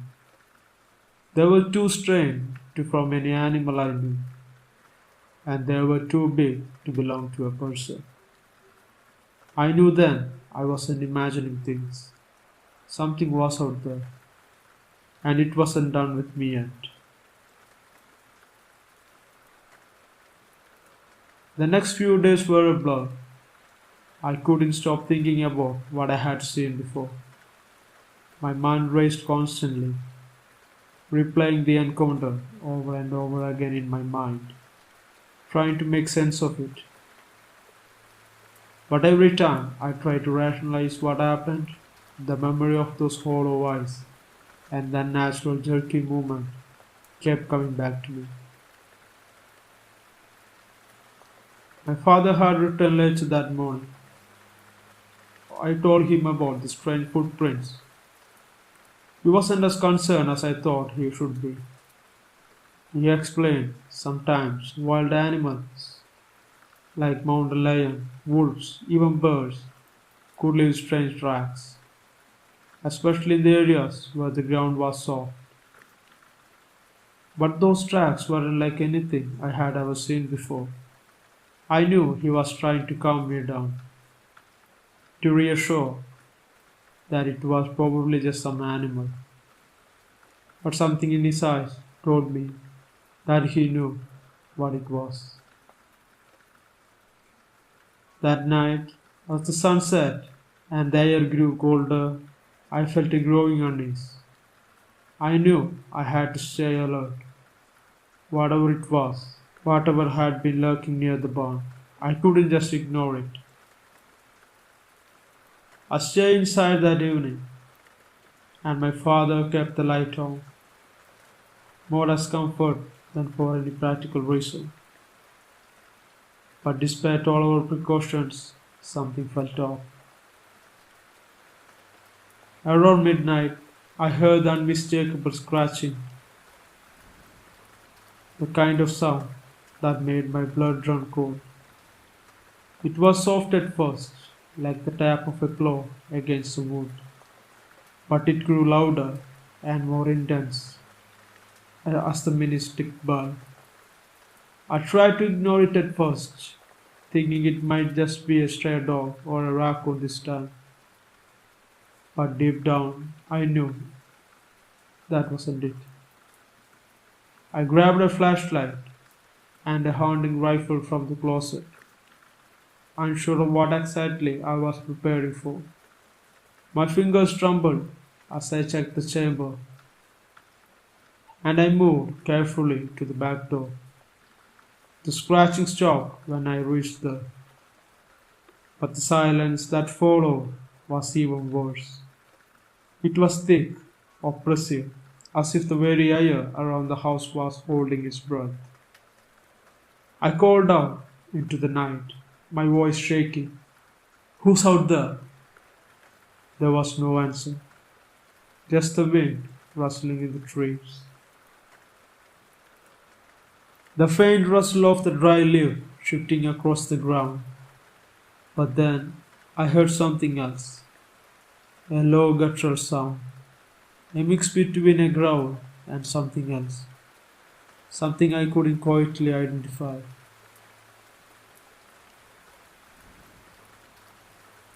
It came from the direction of the barn, deep and rumbled, like something was talking in the dark.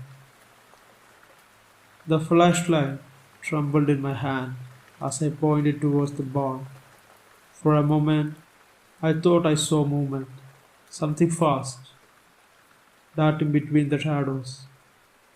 I couldn't make out what it was, but I knew it wasn't a deer or any animal I had seen around the property. I didn't wait to see more. I bolted inside, locking the door behind me. My heart hammered in my chest. I could hear it, whatever it was, moving just outside. The sound of claws scraping along the wooden walls, a faint shuffle of footsteps, and the distant screech of something or someone in pain.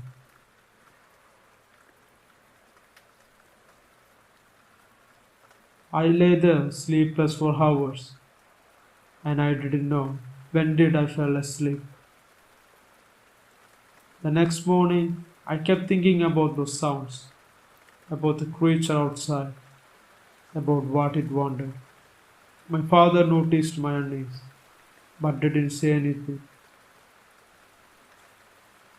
The next morning, I kept thinking about those sounds, about the creature outside, about what it wanted. My father noticed my unease, but didn't say anything. He went about his work on the farm, the way he always did. I followed him for a while, but it was hard to focus. My mind kept drifting back to the night before, to the thing that was out there. I spent the day pacing around the house, watching the barn, hoping for some sign that whatever it was had long gone, but it didn't. By the time evening came, I had decided to confront it. I wasn't sure what I was hoping for. Maybe I thought I could scare it off or something. Maybe I just needed to know for certain that it wasn't all in my head. I grabbed the rifle again and walked out the barn. The air had the oppressive stillness to it, and the sun was sinking behind the mountains. The long shadows stretched across the yard, and the night felt like it was closing in around me. I could feel my pulse pounding in my throat as I neared the barn. The door was ajar, and there was a smell in the air, something recent and rotten. I stepped inside cautiously, scanning the dim interior. The light from the flashlight danced across the walls, illuminating the hay bales and the old farming tool. The place was still, silent, but it felt wrong. The hairs on the back of my neck stood up, and the silence was suffocating too. That's when I heard it. A soft sound, like claws scraping against the wood. My heart stopped. I turned, my flashlight flickering nervously across the dim interior of the barn. There, in the far corner, a dark shape shifted. At first, it seemed to be just another pile of hay or a shadow from the roof beams. But then it moved again. The creature rose from the shadows.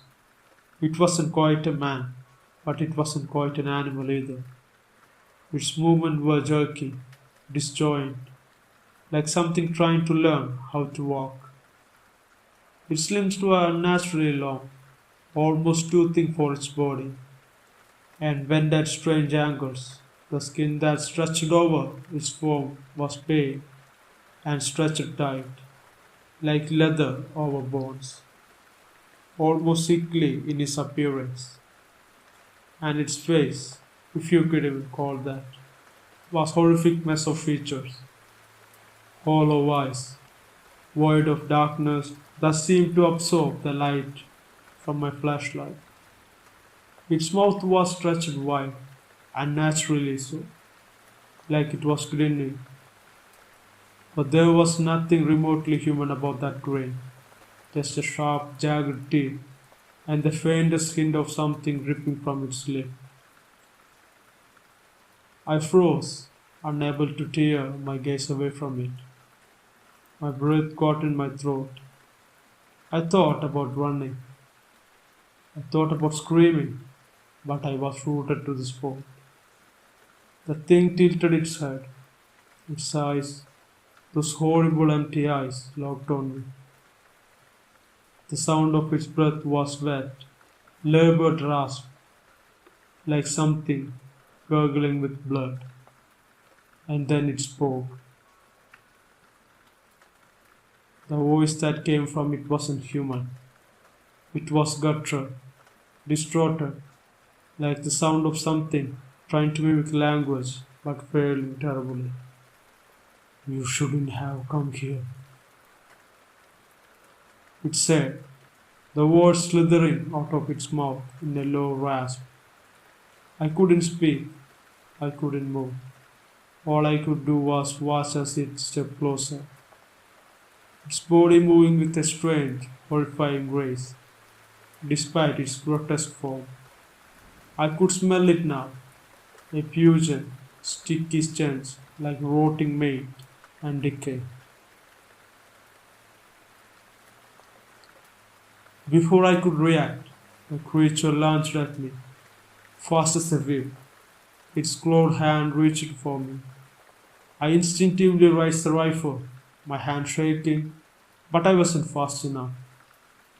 The thing slammed into me, knocking the air off my lungs, sending me sprawling to the ground. My head hit the cold. that floor of the barn with a sickening thud. The rifle flew from my hand, scattering across the barn door. The creature startled me, his cold, clammy hands pressing against my chest as it started down at me, grinning like a predator savoring the final moments of its prey. Its breath was hot on my face, rancid and heavy, and I fought to free myself. My legs kicked out, my feet flailing, but it didn't even flinch. The grip on my chest tightened, suffocating me. In the back of my mind, a thought dragged out clearly. This is it. This is how I die. But then something strange happened. The creature stopped. It hesitated, its hollow eyes flickering toward the barn door, toward the pale silver of the moonlight just outside. And then it made a sound, a low shrill whistle, like the wind blowing through an empty bottle. The creature froze again, and its head twisting in unnatural anger to listen. It growled under its breath, a low sound of frustration.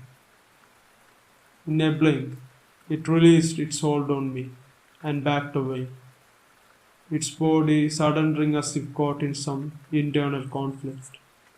The thing didn't take its eyes off me as it slowly retreated back into the shadows, moving in a jerky, disjointed steps. There was still the barn silent once again. I didn't move, I just lay there, trying to process what had just happened, trying to make sense of it all. My heart was pounding so hard I thought it might burst out from my chest. I could feel the sweat slicking my palms, my face. I was shaking uncontrollably. The creature paused at the edge of the barn, turning to look back at me. One last time. It opened its mouth wide, the grin stretched even further. The last thing I saw was its glowing, hollow eyes, the endless darkness within them, before it disappeared into the night. The silence that follows was deafening. I didn't wait, I didn't think. I scrambled to my feet, grabbed my rifle, and bolted out the barn.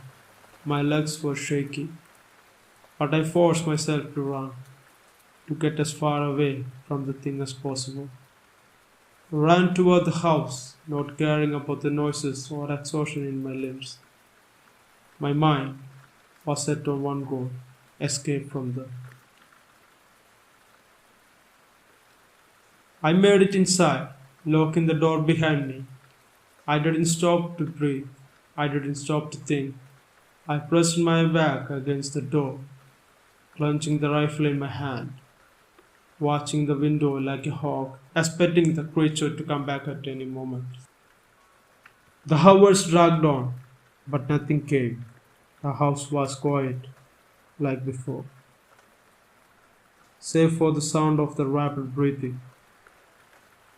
I don't know how long I sat there, terrified that something was going to happen, that it wasn't over, that feeling that it was still out there, waiting, looking at me. But the night passed without any incident.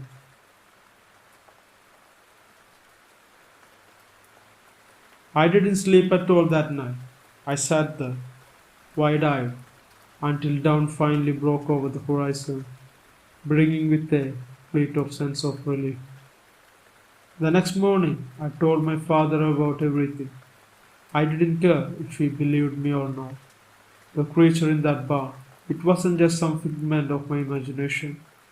I had seen it, felt it, and now I know the truth. My father's face paled when I described it, and for the first time I saw something like fear in his eyes. He didn't say much. He didn't need to. We left the farm that day. My father packed our things in silence. He didn't argue when I said that we couldn't stay there anymore. He knew, just like I did, that something was haunting us, something that shouldn't be. I never spoke about it again, not to anyone. No one would have believed me, not really, but I will never forget what I saw that night. I think it was a skinwalker. The thing that wore the face of a man, but wasn't one. The thing that stalks the dark corners of this world, waiting for the right moment to strike. I have learned one thing from all of this. There are forces in this world far beyond our understanding. Some things are better left unexplored. So if you ever near the desert of New Mexico and you hear something strange on the wind, something that sounds like footsteps, but not quite like footsteps, don't go looking for it. Don't try to see what it is. It might just be waiting for you too.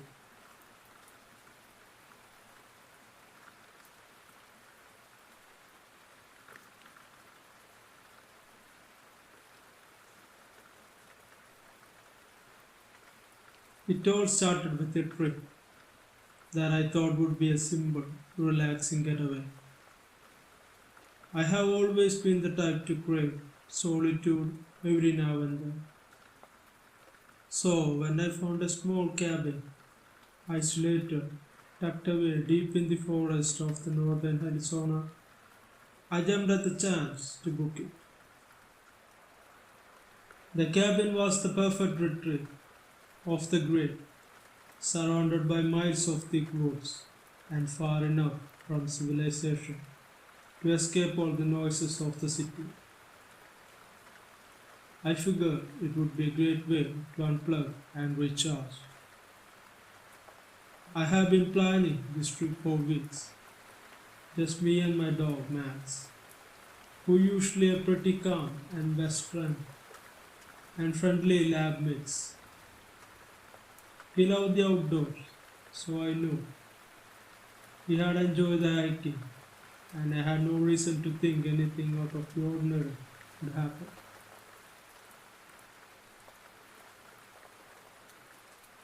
He loves the outdoors, so I knew he would enjoy the hiking, and I had no reason to think anything out of the ordinary would happen.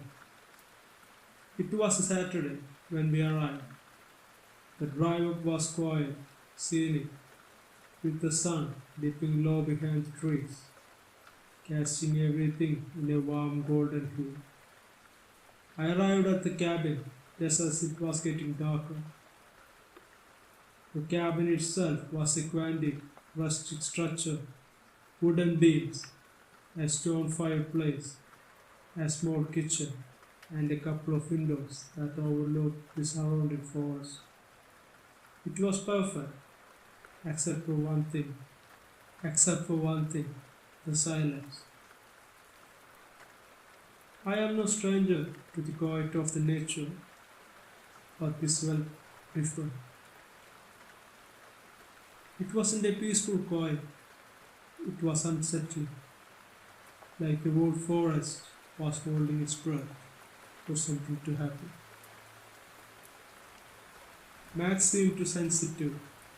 He was excited to be out of the car, but as soon as I opened the door to the cabin, he hesitated to step in. He sniffed around the air, ears spread, and I could see the hackles on his neck raised. He would have barreled inside, tail wagging, but that didn't happen this time. Come on, boy, let's get settled, I said, trying to brush off the tension in the air. I spent the next hour unloading my things, making dinner, and setting up the fire in the fireplace. Max remained unusually tense, pacing around the cabin, occasionally pausing to stare into the woods outside through the windows. I couldn't help but feel that something was off. It wasn't just Max. The forest outside seemed to have a strange stillness to it, like the wind had abandoned it. There was no animal sounds, no chirping of birds, or rustling of the leaves. It was as if everything was on a hold, waiting for something.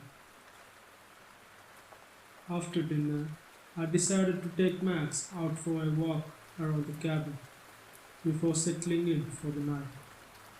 The air was cool, but not cold. It was a typical evening in the mountains, and I had every intention of enjoying the peace. Max was still on the edge, but I figured he was just adjusting to the new environment. I attached his leash, opened the door, and stepped outside. A cold wind ran through my hair. The woods around the cabin were dense, with tall pines and scattered oaks. A narrow trail led into the trees, and I followed it, Max at my side. The trail was uneven, a mix of dirt and rocks, but nothing too difficult. It wasn't until we reached a small clearing, about 15 minutes into the walk, that things started to feel strange. Max stopped in his tracks. At first, I thought he had just smelled something, but then he started growling. Not just a playful bark or a curious noise. This was deep, guttural, the kind of growl when you hear when an animal senses something it shouldn't. Max? Max, I said, calling him softly, but he wouldn't respond. He was staring into the woods, his body rigid, his ankles raised. I called again, but louder this time, and tugged at the leash, but he refused to move. I glanced around, trying to understand what had him so worked up. The trees were still, the air thick with silence, a single rustling of leaves, or any other sound.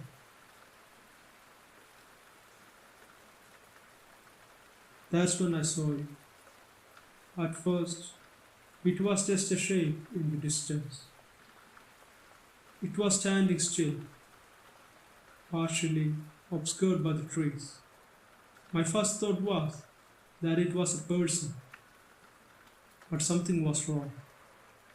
I squinted my eyes, trying to make out the figure.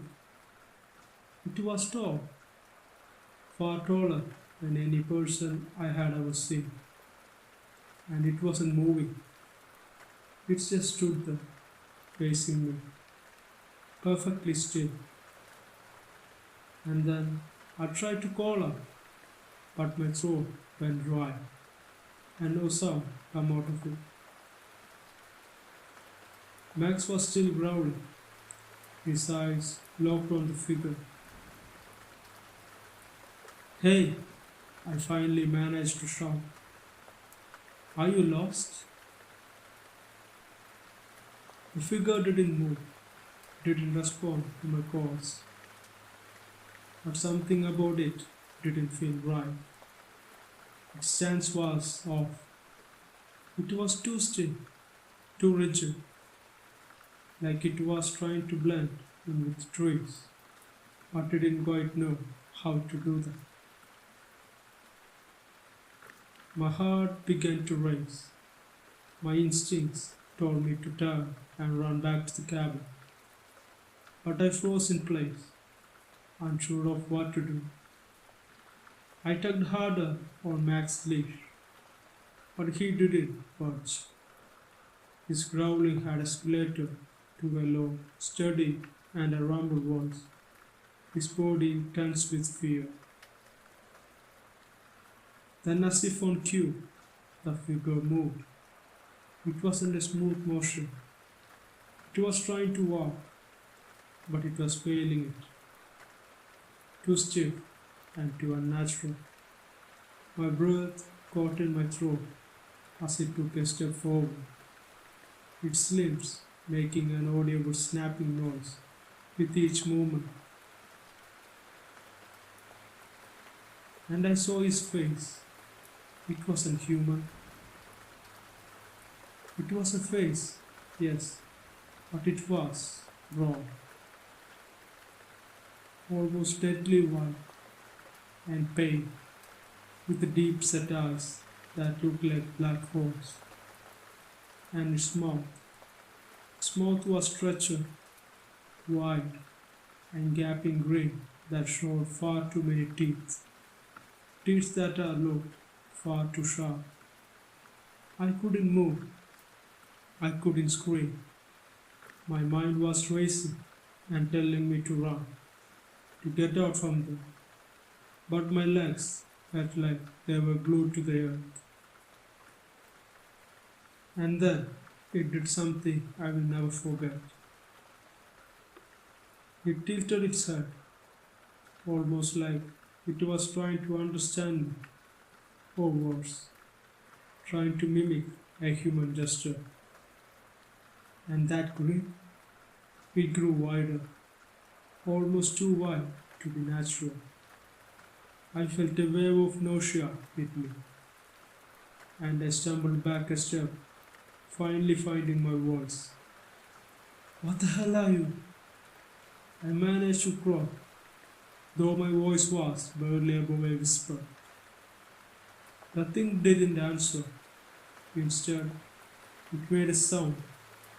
It was like a growl, but deep and guttural, almost like it was trying to speak, but it wasn't quite capable of it. It wasn't even a noise that sounded human.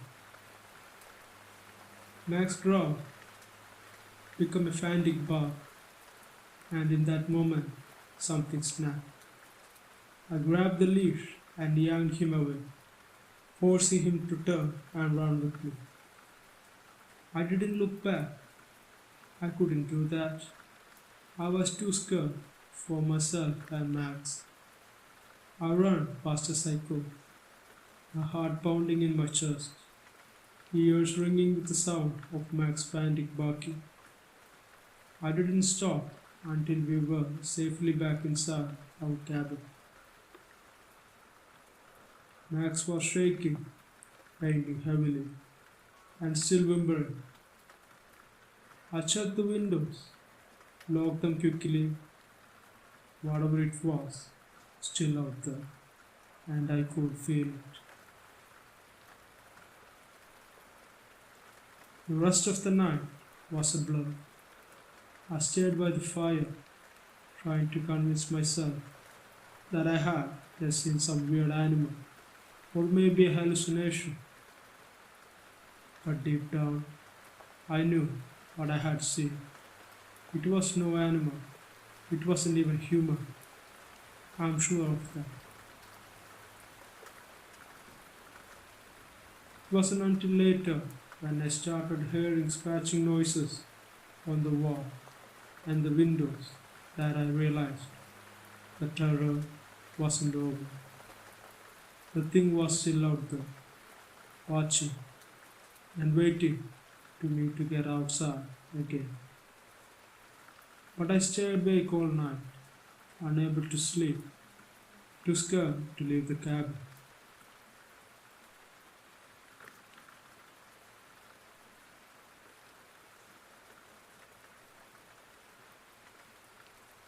It was an unusually bitter winter in the northern mountains when I arrived. I had gone there, like many before me, seeking solitude and peace. The city's relentless noise and my overstuffed life were weighing down on me, and I needed an escape. My cabin, an old structure built in the early 1900s, was nestled deep in the woods, far from any cities. It was everything I could have hoped for. A quiet, remote, and surrounded by an ocean of towering pines and snow. The days were still, save for the occasional sound of the wind howling through the trees.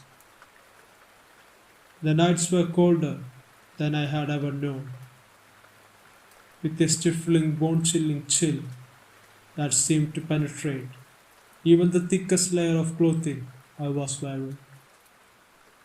But it was perfect.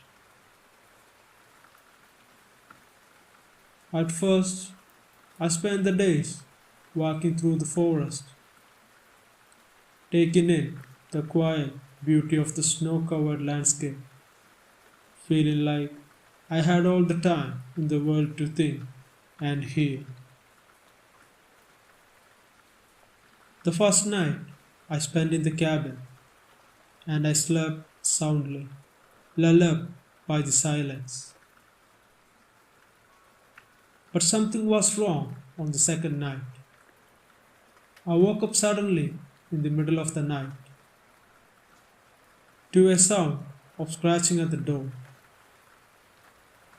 I thought it was a bear or some other animal searching for food, but there was something different about the noise. It wasn't random or frantic, it was deliberate, slow, like something was testing the door, feeling it, and tried to enter inside.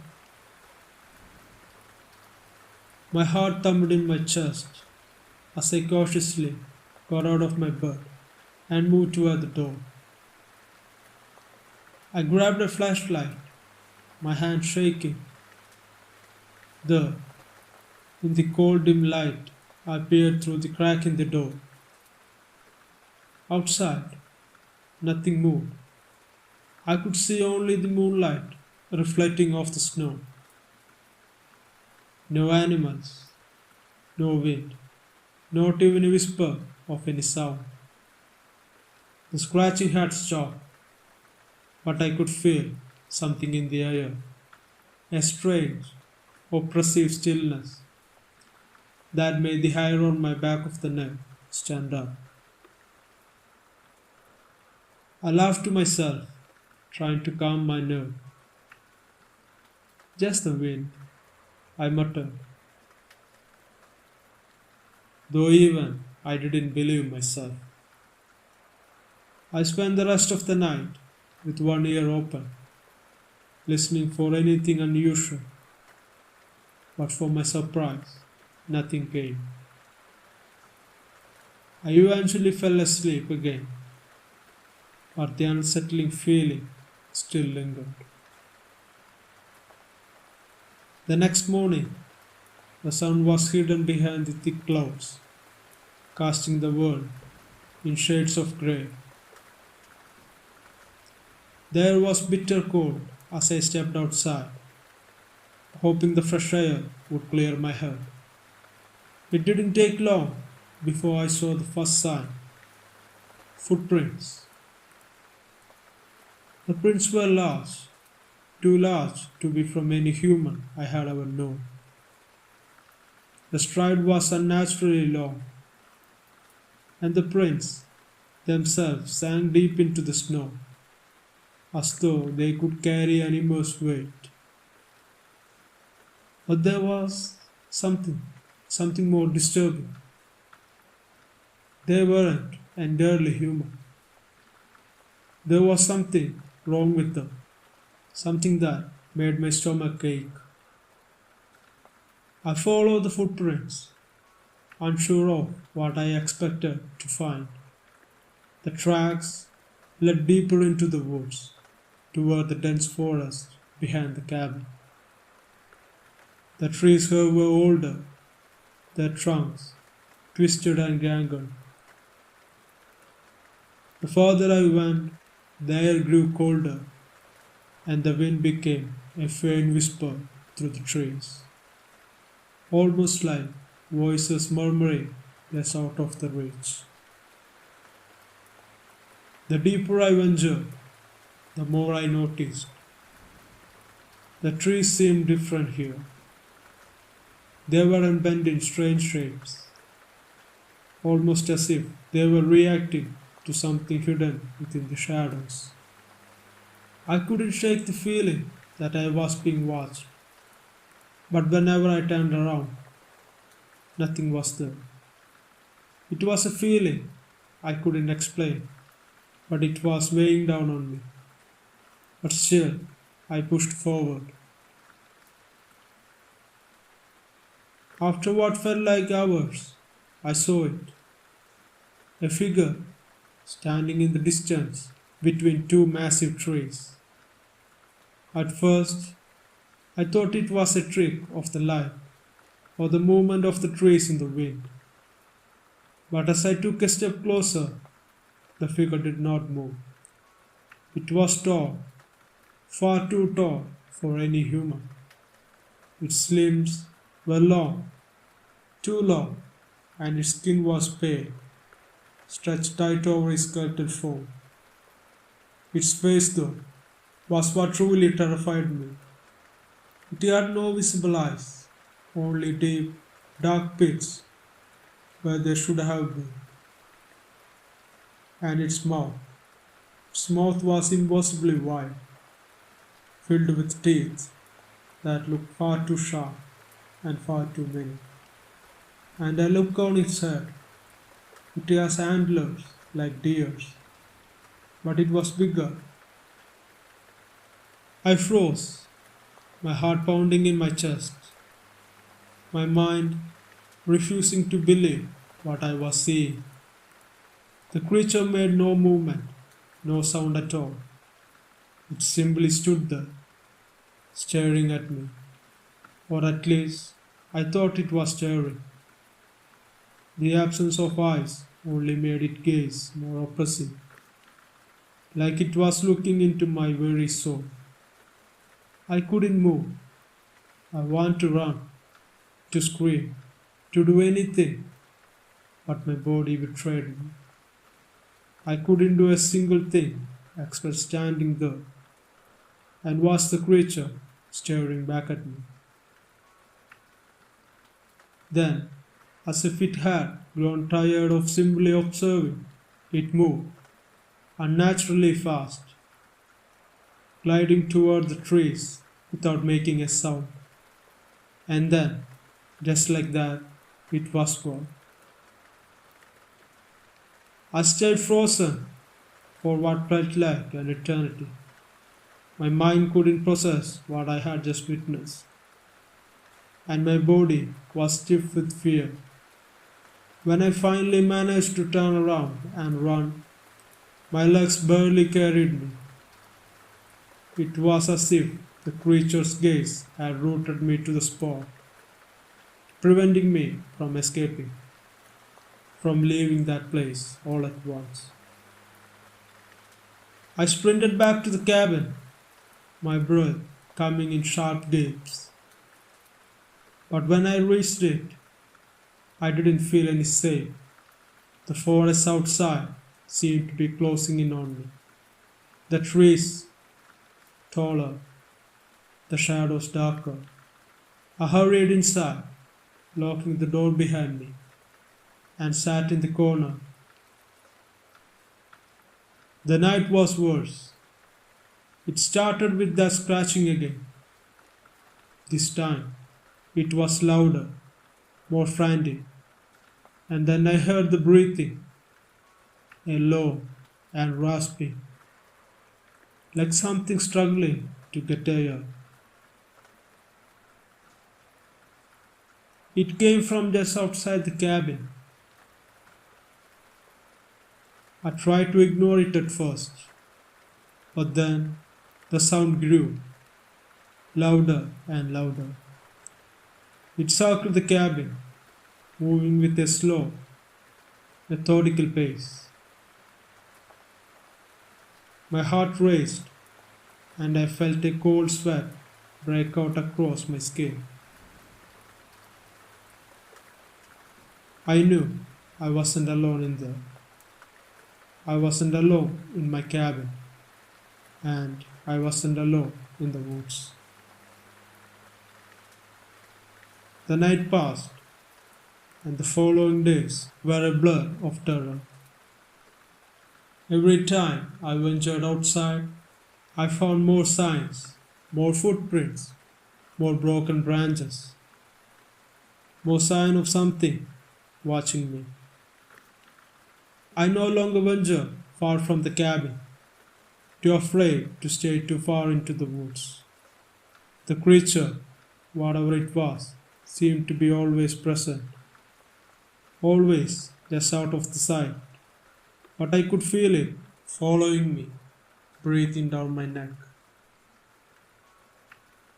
Each night, the sound grew louder, the scratching, the breathing, and the whispers. They were no longer confined to the outside.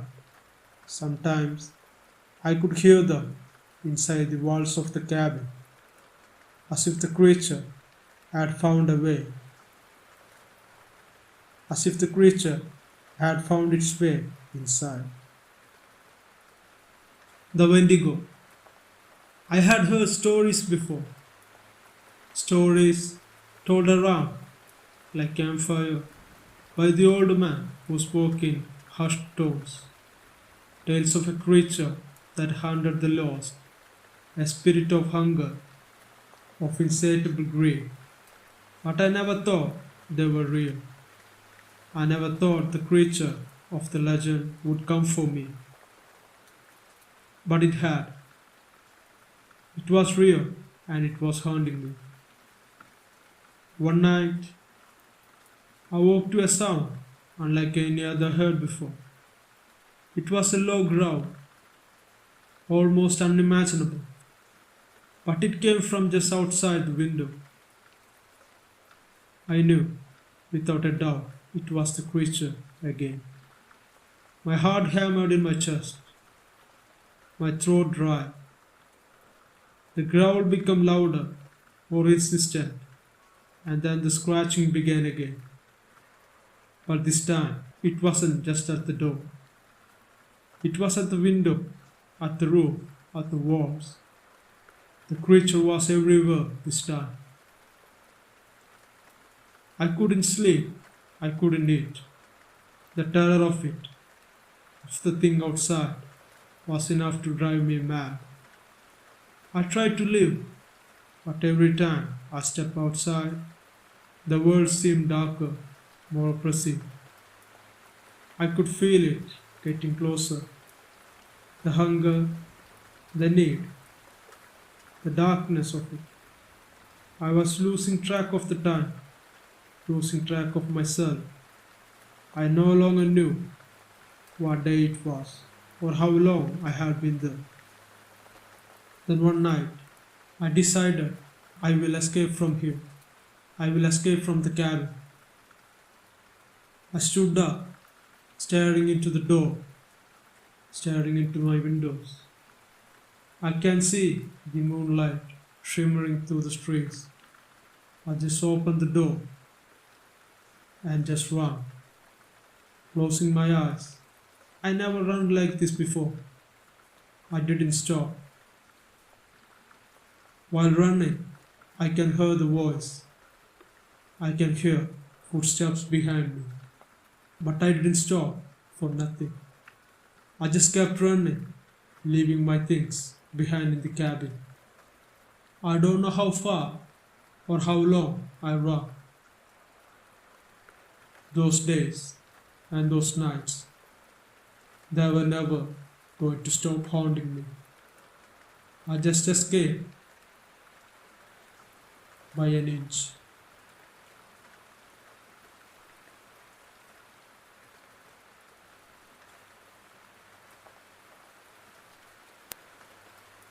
I never told this story publicly before, mostly because I don't want people to think I have lost it.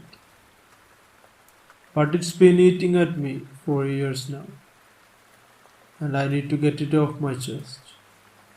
So here it is. Take it however you want. This happened to me in the fall of 2019.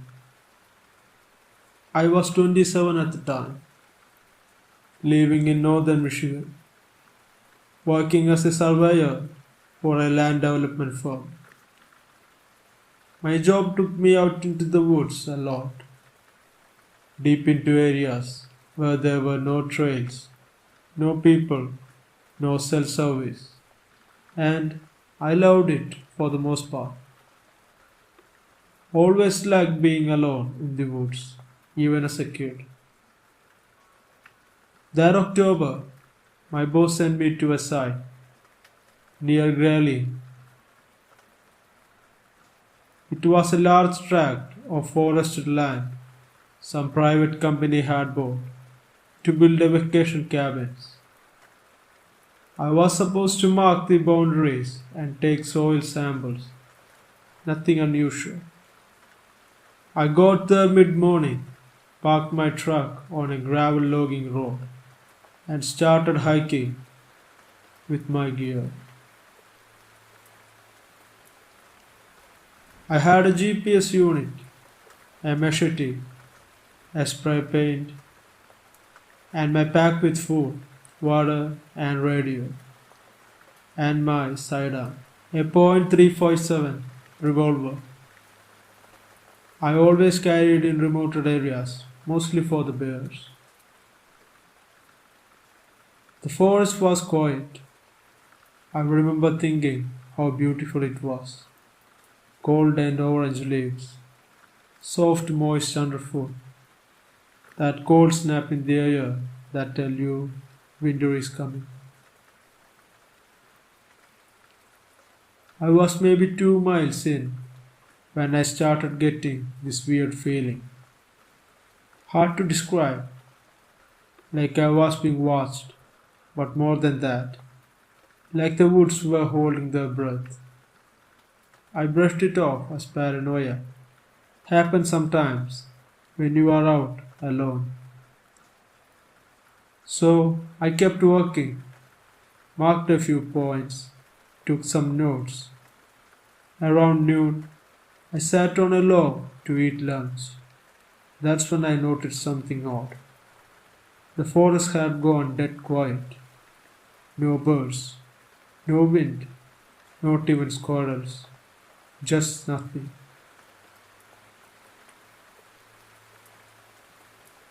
I was scanning the tree lines. Then I heard a snap. I whipped around. Behind me, maybe 50 yards away, something had stepped on a branch. I scanned the trees again. Nothing. Could have been a deer, maybe a black bear even. I stood up, slowly, hand resting on the grip of my revolver. Hello? I called up. Anyone there? No answer. No movements. Just stillness of the forest. I stood there for a while, heart thudding in my chest, trying to convince myself it was nothing. Eventually, I turned back, packed up, and kept going. But the feeling didn't go away. About 30 minutes later, I came across something strange. A tree, that's a big one, maybe 16 feet tall, was snapped clean in half, like someone had twisted. The break was about 10 feet up. Now I have seen storm damage and rot, but this looked different. It looked deliberate. There were deep claw marks in the bark, 4 of them running down the trunk, each about an inch wide and at least a foot long. I crouched and touched them. They looked fresh. That's when I heard the breathing. A low, raspy, closer to me. I turned around and I swear to God, about 30 feet away, partially hidden behind some pines was this thing. I thought it was a bear at first, big, with dark fur, hunched over, but then it stood up, not on all fours, on two legs.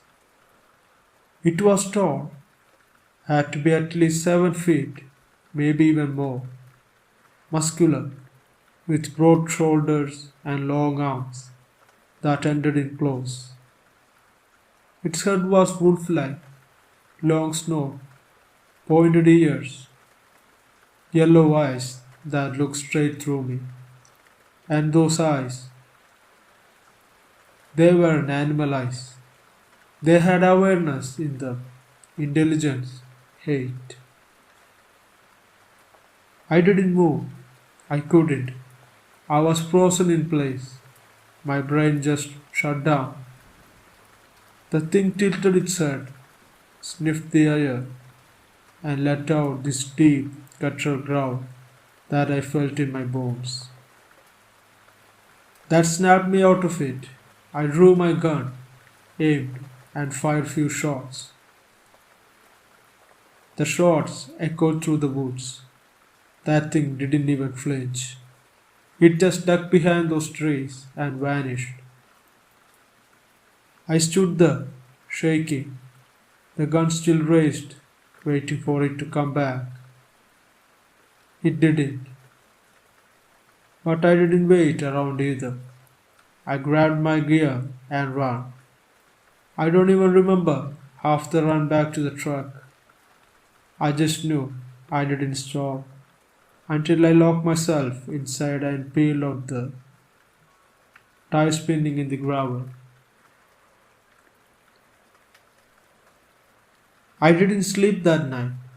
I sat in my apartment, lights on, gun on the table, jumping at every sound I heard.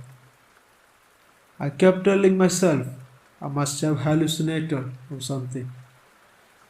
Maybe the stress, the isolation, or something weird in the air. But no matter how hard I tried, I couldn't convince myself that it wasn't real. The thing was there, and I saw it. And also, it saw me. The next morning, I called in sick. I couldn't go back, not yet.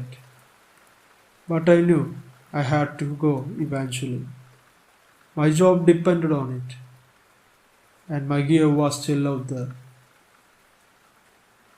I told myself I'd go back during the day, just quick enough to grab my stuff. No surveying, no exploring, in and out. I finally forced myself to drive back. I bought a friend.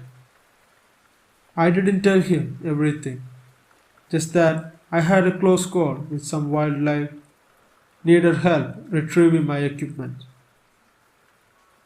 My friend is the kind of guy who doesn't spook easy. He was former military, level-headed, the kind of guy you want watching your back in the woods. We got there around noon.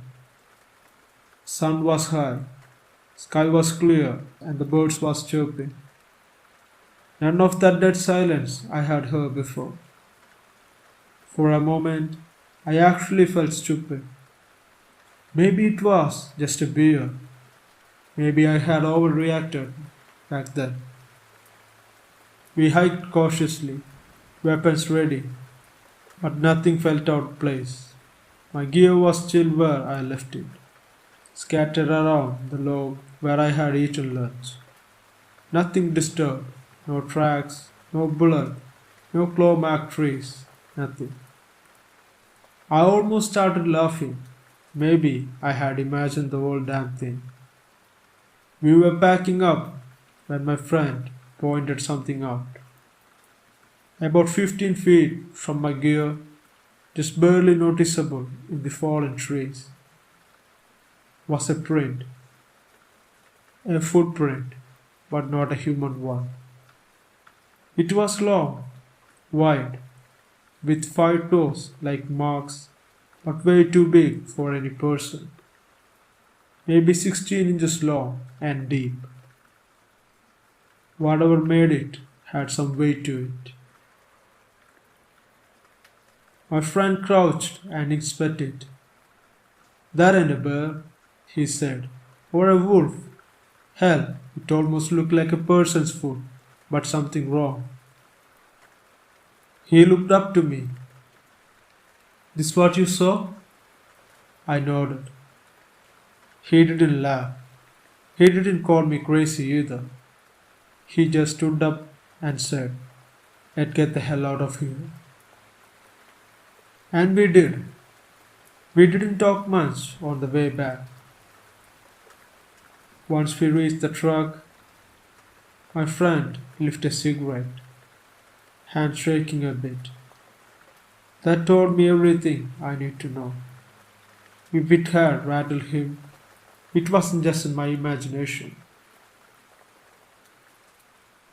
That night, he called me, said he had done some digging. "You ever heard of the Michigan Dogman?" he asked. "I never heard that before." He explained, said it was a local legend, sightings going back to the 1800s, described as a tall, canine-looking creature that walked on 2 legs, glowing yellow eyes, terrifying howl. Seen mostly in the northern woods, places like Grayling, exactly where we had been. I didn't sleep much after that call either. In the days that followed, I started hearing more stories once I knew what to look for. Reddit threads, old newspaper articles, local forums, people describing the same thing, a huge upright dog-like creature seen near rural roads or deep in the forest. Most were brushed off as a hoaxes or hallucinations, but some had that ring of the truth. That look in the eye of someone who had seen something they wished they didn't. I started to wonder how many others had seen it, but stay quiet, like me, like my friend. A week later, I quit my job, not because of fear exactly, but because I couldn't keep going out there, not after that. I couldn't look at the woods the same way. They used to feel like home, peaceful, alive. Now they felt haunted. I moved south, closer to the city, took up work that kept me indoors. Concrete, street lights, people around. I miss the woods sometimes, but not enough to go back. Sometimes I still dream about the thing, standing there, watching me, that look in its eyes. Not just an animal instinct, but recognition. Like it knew me, it wanted me to come back. At some nights, when the wind howls, just right I swear I can hear it.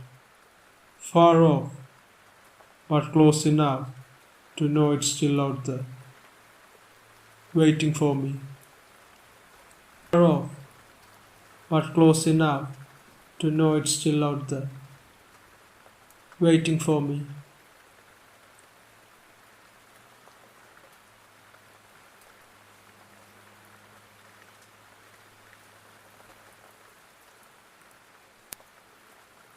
Hey guys, I want to share something scary that happened to me. Last month, I went to visit my cousin, Jeremy.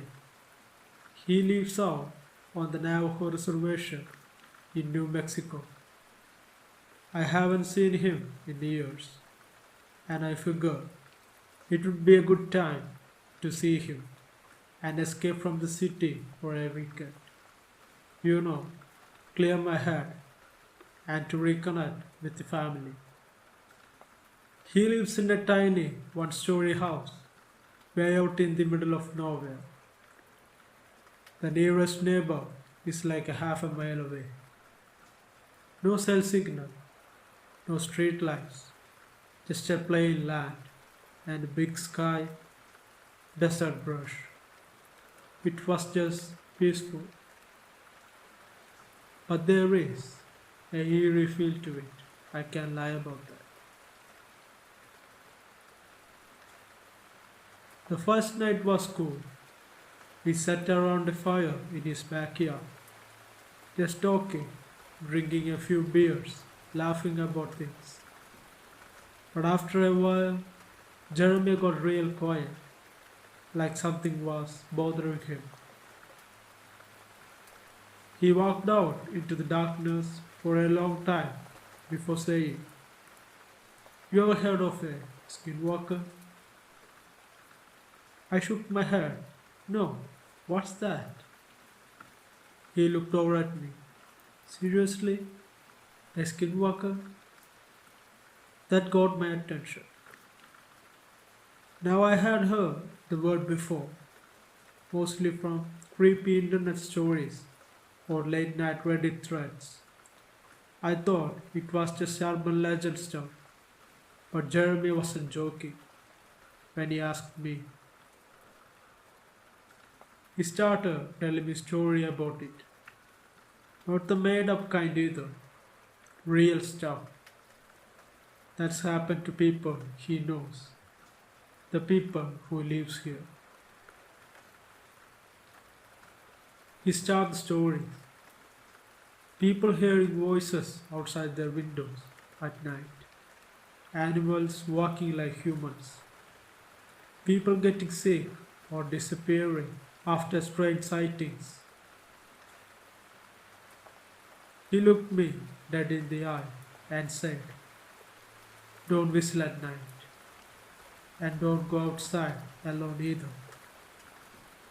And if you see something that looks like human but ain't acting right, don't say anything.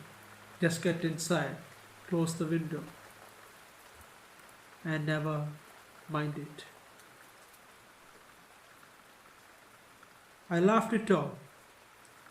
I thought he was just trying to freak me out or something. But now, I wish I had listened to him. That night, I had a hard time sleeping. His place was dead quiet. No cars, no wind, not even crickets. It felt unnatural. Around 2:30 a.m., I decided to step outside to get some air. The sky was full of stars, and a cold breeze ran through my hair. I was stood there, looking at the sky, staring into the vast darkness. Then I heard footsteps, crunching slowly over gravel, coming from the direction of the fence that circled his yard from the desert. At first, I thought it was a stray dog, but when I looked up, I saw something standing upright in the darkness. It was tall and thin, way too tall. Its limbs were long, like stretched out. Its skin looked off, like didn't fit, and almost grey. Its head was slightly tilted, like it was studying me. I froze, watching it staring at me. Then it moved, not walking, jerking, like it didn't quite know how to use its body. I backed slowly toward the kitchen door, trying not to make a sound. Just before I went inside, it let out this sound that I will never forget. Not a howl, not a growl. It was like a voice trying to speak through broken glass. I slammed the door and locked it. I didn't even sleep at all night. I just lying on my bed, looking out the window. I saw the thing one more time. I turned around and shut my eyes hardly as I can, thinking it was just my mind playing tricks on me. I tried to sleep so hard I didn't even know when did I fell asleep. When I opened my eye, it was the next morning. When I woke up, I told Jeremy what I saw last night. He just nodded like he already knew. You weren't supposed to see it, he said. Now it's no use. He gave me some ashes mixed with crushed herbs and told me to keep it in my pocket. He didn't say what it was and what it I need it for and what it's used for. But he was dead serious. Don't go alone outside tonight. No matter what, no matter what you hear or what you see. Just lay on your bed and try to sleep. Hours passed. We had dinner and couple of beers. But we were not laughing anymore. There was a silence in the room. After that, we went into our rooms to get some rest and sleep. I was lying in the bed, waiting for the sleep to come. Then it started again around 2 a.m.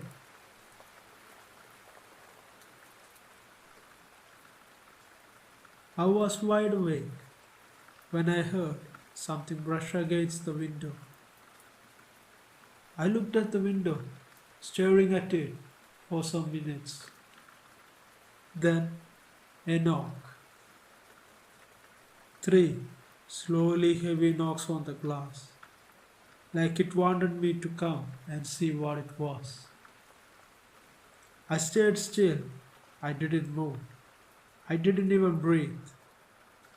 Then I heard something whispering my name. But it wasn't Jeremiah's voice. It wasn't even close. It sounded broken, like someone trying to speak after having their throat worn out. Luke. It dragged the name out again and again, each time getting closer to the front door. Sometimes later, I heard scratching, not at the bottom of the door, high up, like something was standing on 2 legs, clawing the wood like a bored cat. I covered my ears and I closed my eyes. I repeated Jeremy's prayer over and over again, even though I didn't know what it meant. Finally, after what felt like hours, it stopped. I covered my ears and my eyes and I repeated that prayer Jeremy told me to say it. And I whispered it over and over again, even though I didn't know what it really meant. Finally, after what felt like hours, it stopped. When the sun came up, Jeremy walked outside. I followed him. We found claw marks on the door, on the window, and the huge prints in the dirt. Not paw prints, bare feet, human shaped but wrong. The toes were too long. The heels didn't look right. They were too deep, like something heavy made them. Jeremy burned sage around the house. He kept chanting the whole time. I didn't ask what he was saying. I just sat close and watched all things he done. After all this happened, I want to leave right then. Packed up and go. But Jeremy told me, if you leave now, it might follow you. I asked him what the hell that thing was. He looked tired, more tired than I had ever seen him before. They were witches, he said, evil ones. They gave up being human a long time ago. They were skins of animals or people. They can't come in unless you invite them or you give them something of yourself. I remember the moment I locked eyes with it. Jeremy looked at me and said, that was enough.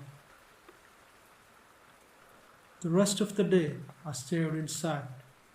Jeremy kept every curtain drawn, no music, no TV, just completely silence. That night was quiet, too quiet.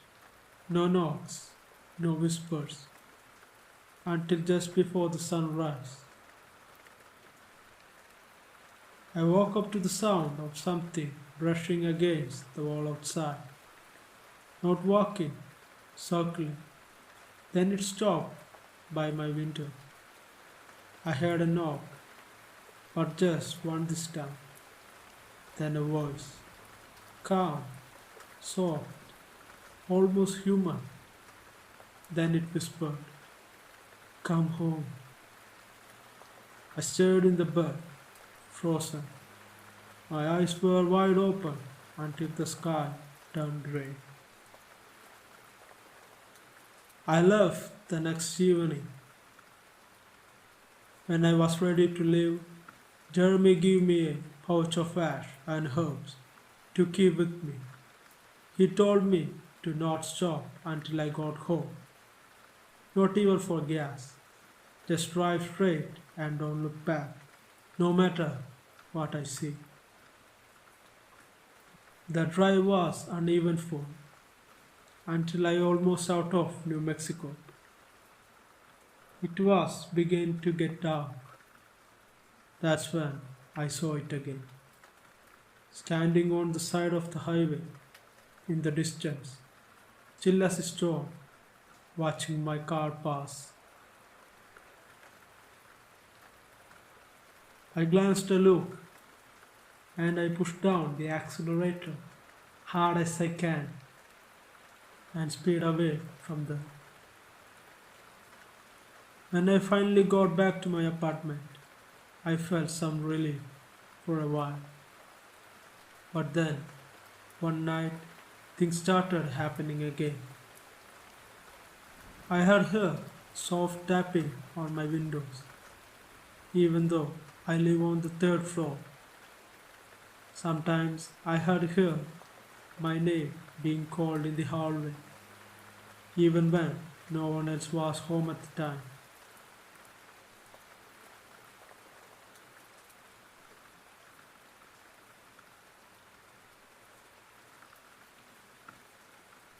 I honestly thought I could just forget it, go back to normal life, move back to the city, take a hot shower, and pretend none of it ever happened. But I can't do that. I keep hearing it at night, even now, even though I am 500 miles away. I see it sometimes too, in reflections, in windows. So I guess this is for anyone who's thinking of disappearing into the woods, finding peace out in the nature. Just be careful where you go. Some places don't want you there. I moved to a remote cabin in New Mexico about 3 weeks ago. It wasn't completely off grid. There was spotty cell reception and weak internet if I stood near the east window, but it was secluded for the most part. No neighbors, just pine trees, some wild trails, and a small wildlife center about 3 miles out. I had taken a job there as a part time caretaker. Easy stuff: maintain trails, restock feeders, and check motion cameras. The pay wasn't great, but the quiet felt like what I needed. The cabin was small, just a room and a bathroom, a front porch, and 2 windows on each wall. When I moved in, it was early autumn. The wind was dry, the days were golden, and the nights were filled with coyote howls and cricket song. Peaceful. It was peaceful, almost too peaceful. The first weird thing I noticed was the tapping. It was a morning. I had just stand out with my coffee and the sun not even fully up yet. I was watching the light spread across the trees when I heard it. A soft tap on the side window to my left. I turned to look, expecting maybe a bird, but there was nothing there. No marks on the glass, no animal. Just a slow creak of the pine branches moving in the breeze near me. I told myself that it was nothing, probably just a tree or a falling pine cone. But something about it sounded deliberate, like knuckles, too slow to be random. That night, I dreamt it. I was back in the cabin, lying in bed, and I could hear the tapping again. Except now, it was moving. First on the window, then on the door, then on the ceiling. The sound of long nails scraping across the wood. I woke up drenched in sweat, my heart pounding, and only to realize the tapping had been part of the dream. I could still hear it even after waking up. Soft, measured, like it was waiting for something. I sat up in my bed, barely breathing. Every instinct told me to not move. I waited, trying to tell myself it was nothing. Maybe a raccoon, maybe a branch falling down. But the taps moved around the house, as if someone or something was circling it slowly. And then, all of a sudden, it stopped. The silence that followed was somehow worse. I didn't sleep the rest of the night. I just sat in the corner with a flashlight in my hand, pointed at the door. The next evening, just before the sunset, I decided to take one off the trail. I needed to clear my head. I haven't seen another person in almost 4 days now, and the isolation was starting to weigh on me. I walked about a mile before I saw something move at the edge of the clearing. It looked like a deer at first, tall, thin legs, tan hide, but it was standing wrong, upright, almost like a person. Its back was too stretched, and its head huge, at an unnatural angle. I froze when I realized my phone to snap a picture. It turned to look at me. Its eyes, they were pale, almost milky gray, like something dirt, and they were locked on me in a way no wild animal should do. Then it dropped down on all fours and darted into the trees. I should have left there and then. I know that now. I should have packed my stuff, left the key under the porch like they told me to, and walked back to the wildlife station, but I didn't. I told myself that it was just a weird deal, a trick of the light, maybe some freak with a disease. Not everything strange is supernatural. That's what I think at the time.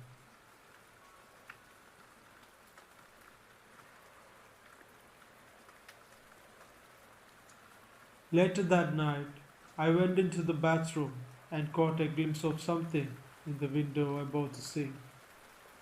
It was just a shadow, fast, but it looked like a face. Too long, with a snout and wide slanted eyes. I dropped the glass I was holding. It shattered on the tile, and when I looked back up, nothing was there to be found. But I swear I could feel it, still standing there, watching me. I didn't sleep that night either. Every noise felt like it was coming from right outside my window. Every creak of the old wood sounded like footsteps that weren't mine. I kept all the light on, and 2 nights later, it got worse. It was almost midnight when I heard something scratch around the front door. Not a tap, scrape, like claws. Then came this slow, soft sound of breathing, like someone was crouched right outside the door, just listening, waiting. Then it spoke my name, whispered, like someone who hadn't used a human voice in years. Jay, son. I didn't respond to it. I couldn't. I had tears running down my face. I don't even remember when I started crying. I just sat there, staring at the door, praying it would go away. Then I heard it move to the window. The blinds were drawn, but I could see its shadow, tall, and then its fingers pressed against the glass, long, thin with the pointed nails that clicked softly as they grazed the edge of the pane. I turned off the light and backed into the bathroom, locked the door, and didn't come out till the morning. I started leaving the light on 24/7 after that. And also, I started hearing whispers from the woods, my name being called, sometimes a laughter, sometimes just a breathing. I tried to get in touch with my sister back in Phoenix. The call kept dropping. I told her I thought someone was talking in me in the cabin. She said maybe it was the stress.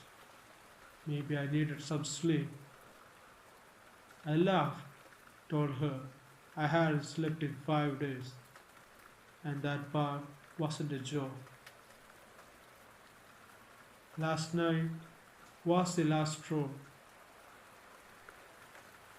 I had a security cam picked up from a pawn shop near the town. I rigged it outside the cabin and pointed towards the front porch just to see what's going to happen. Just to prove myself that it was real, that I wasn't losing it after all. That night, around 2:30 p.m., the motion sensor inside the camera triggered. The alert came through my phone. I opened the footage. It was standing there, on the porch, facing the door. Its face looked like mine, but raw, as if it had been stitched together from memory. A crooked smile, too many teeth, one eye slightly bigger than other, and it was looking at the camera and smiling. And it raised its one hand, long nails, and tapped the lenses. Tap, tap, tap. The feed cut out. I don't know how didn't I passed out then. I ran around, packed everything I could into my backpack, grabbed my keys, and got into the truck. I didn't look back. I didn't even close the door. I just jumped in my truck and drove away. I called the owners, telling that I couldn't stay there any longer, and I will go there in the daytime to lock the doors and bring back the key to them. I'm back in my place now, even though I am alone in my apartment. Sometimes I still hear it. Right before I fall asleep, I heard tapping on my window. Soft, patient. Tap, tap, tap. I haven't checked the footage since. I don't think I want to. And if any of you ever heard something like that in the woods, something calling your name, something that know your face, but not quite well enough, don't answer. Don't look at it. And for the love of God, don't let it in.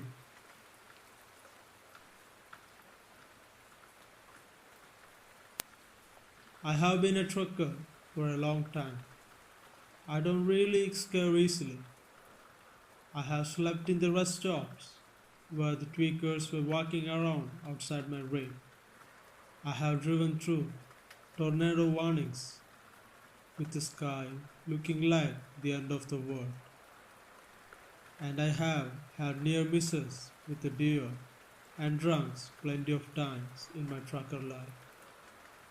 You do this job enough and nothing really gets under your skin. At least that's what I thought. But last weekend changed that. I honestly don't care if you believe me or not.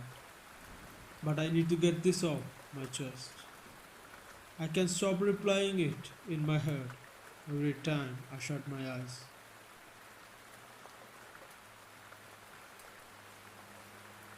I was headed home after a long run. I have been out there about 12 days, driving mostly Midwest roads.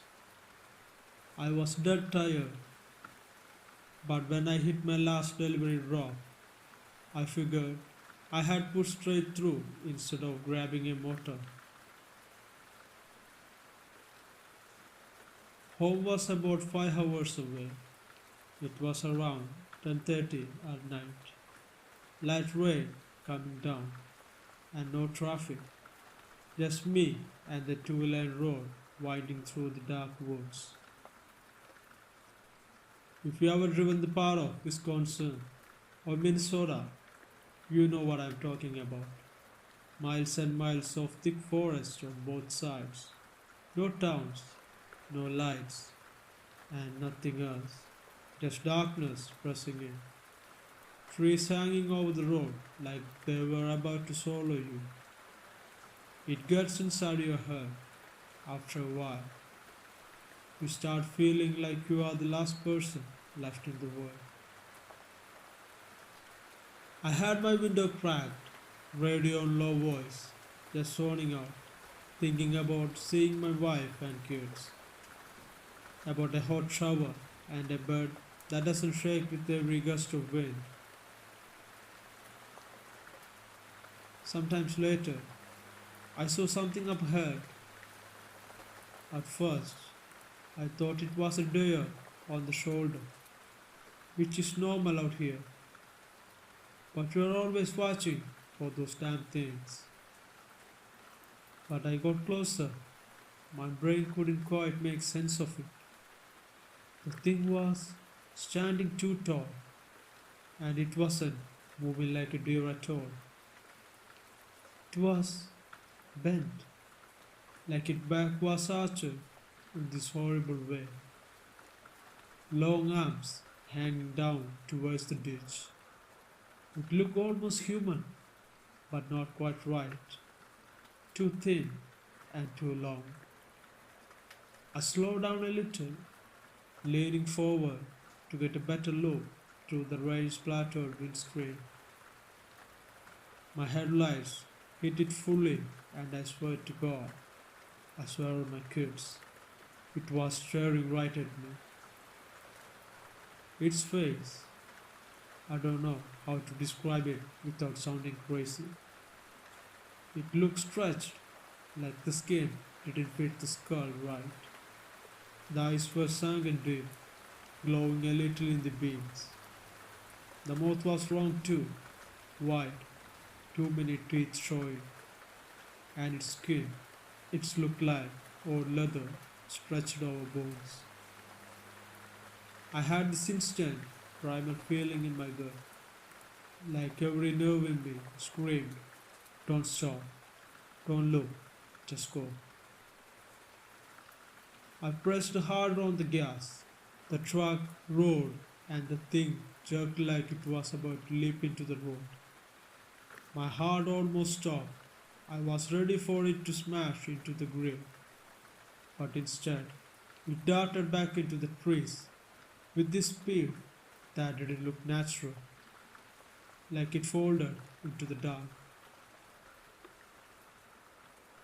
I was gripping the wheel so hard my hands ached. I told myself it was just a weird deer with a manage, or maybe my eyes playing tricks because I was so tired. That's what you did out there. You rationalize because if you let your imaginations run wild, you will definitely lose your mind.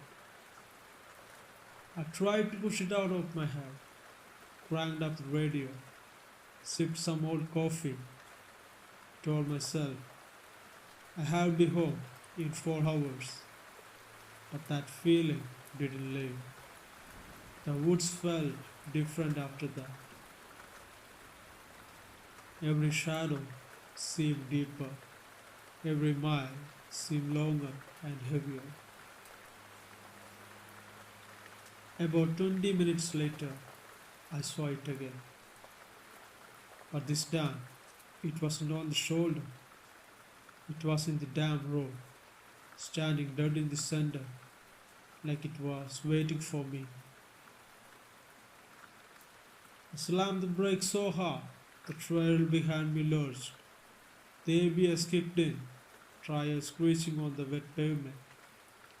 My coffee mug flew off the dash and hit the floor, spilling the coffee. But the thing didn't move. It just stood there, maybe 50 feet ahead, bathed in my high beams. Its body was twisted, like its spine was broken in 3 places. But it was upright somehow, watching me. I laid on the horn, this long angry blast that usually scares off animals. But nothing. It just tilted its head the other way, almost curious. That's when it opened its mouth. I didn't hear it at first, I felt it, like a vibration in my chest. Then the sound hit me, this horrible wail that wasn't human or animal, just wrong. It rose and fell, like metal tearing and a baby screaming all mixed together. My ears popped and my eyes watered. After zoned out for some time, I slammed the accelerator. I wasn't about to sit there and let it come closer. The truck roared forward, and for a split second, I thought I was going to hit it. But just before the impact, it dropped toward force and scrambled off the ash plat like a spider. I flew past, hands shaking so bad I could barely keep it straight. My whole body was buzzing, adrenaline screaming through my veins. For the next hour, I didn't see anything, just a forest and the long stretch of roads. But I couldn't shake the feeling I wasn't alone. Every time I glanced in the mirror, I half expected to see it running alongside the trailer. The forest felt alive, like it was watching me, my every move. Then my CB crackled. Now, I hadn't touched the CB all night. It's mostly dead these days anyway. But out of nowhere, the speaker hissed, and I swear I heard the words, faint, broken, like someone whispering under the static. Turn back. I froze, thinking maybe it was blown over some far station. But the voice came again, but clearer this time. You are not supposed to be here.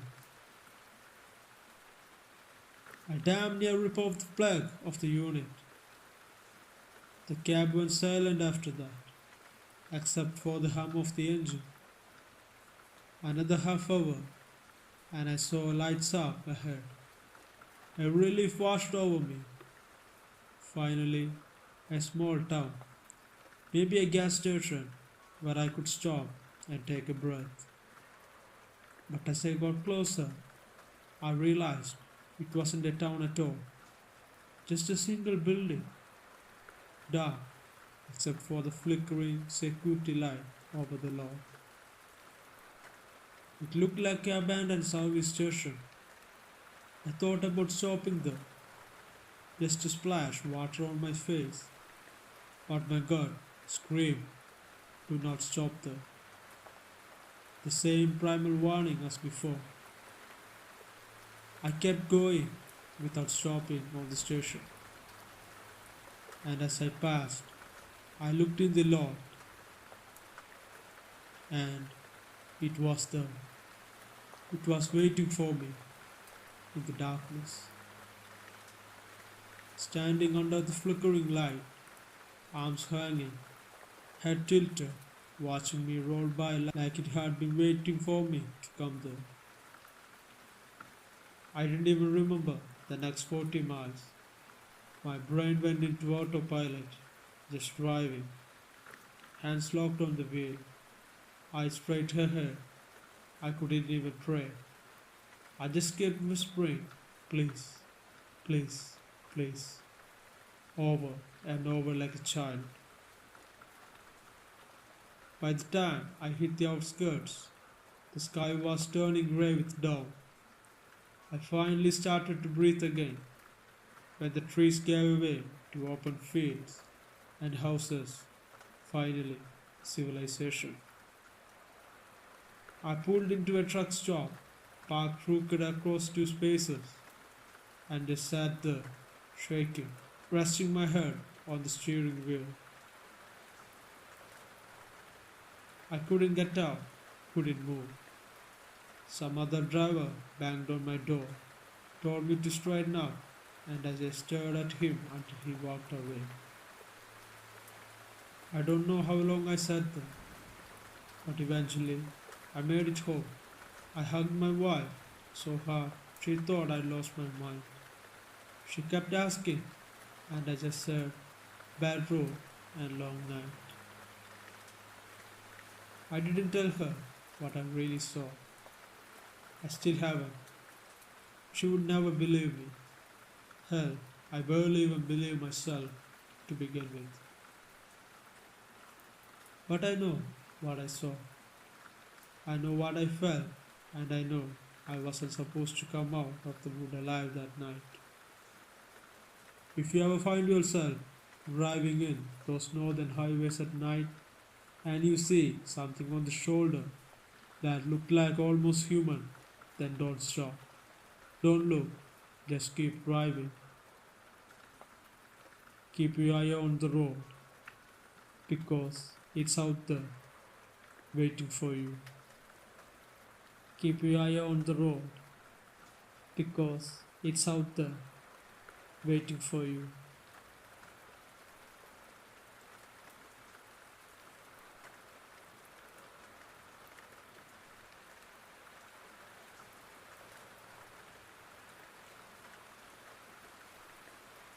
I have debated for almost a year whether to share this. Part of me still doesn't believe it happened to me, and another part of me knows the second I put into words, it becomes real in a way I can't ignore it anymore. But the nightmares haven't stopped, and every time the full moon rolls around, I find myself lying awake, sweating and listening, waiting for something will never come scratching at my windows again.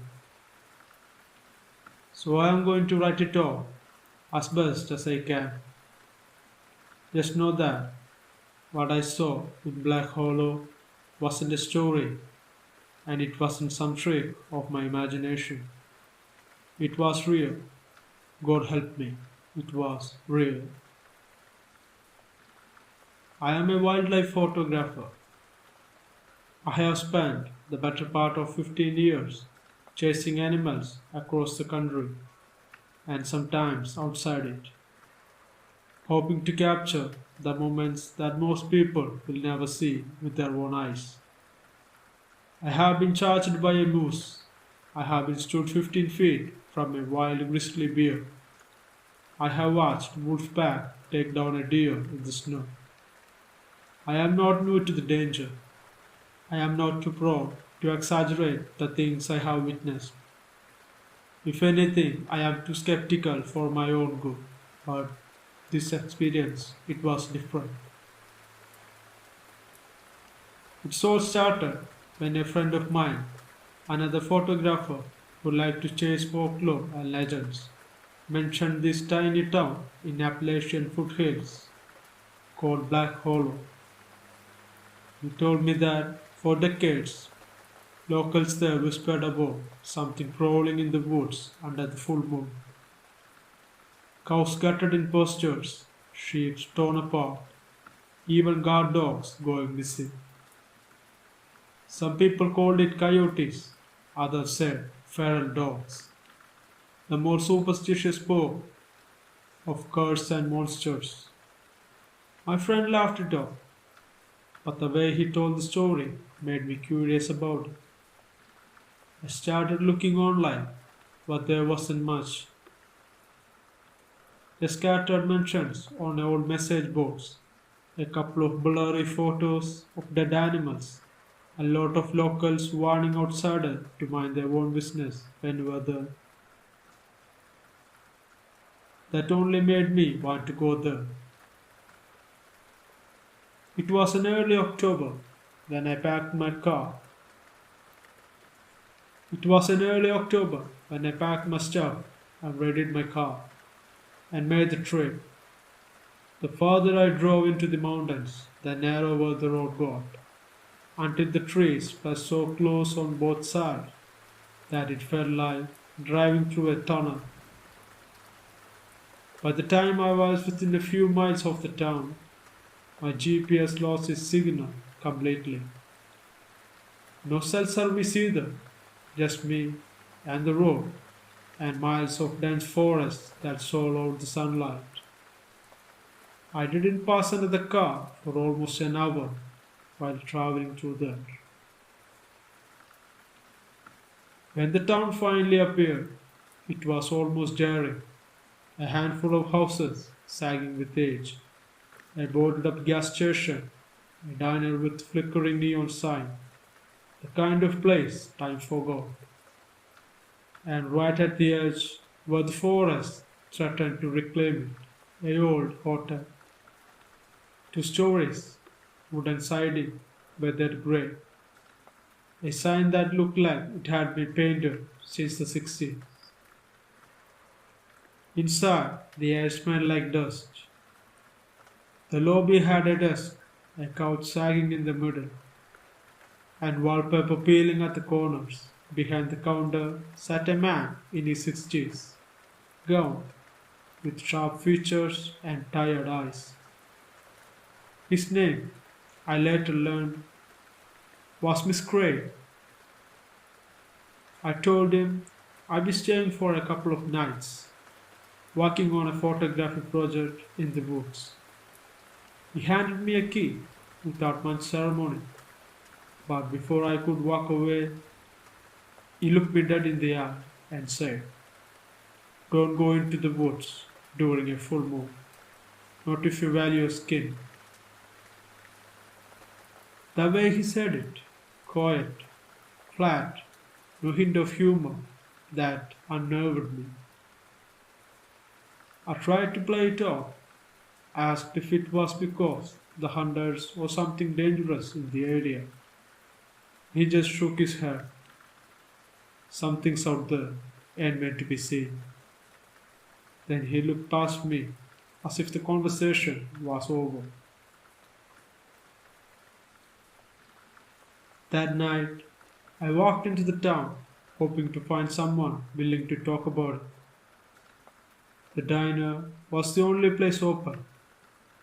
A few locals sat outside smoking, and when they saw me, the conversation dipped.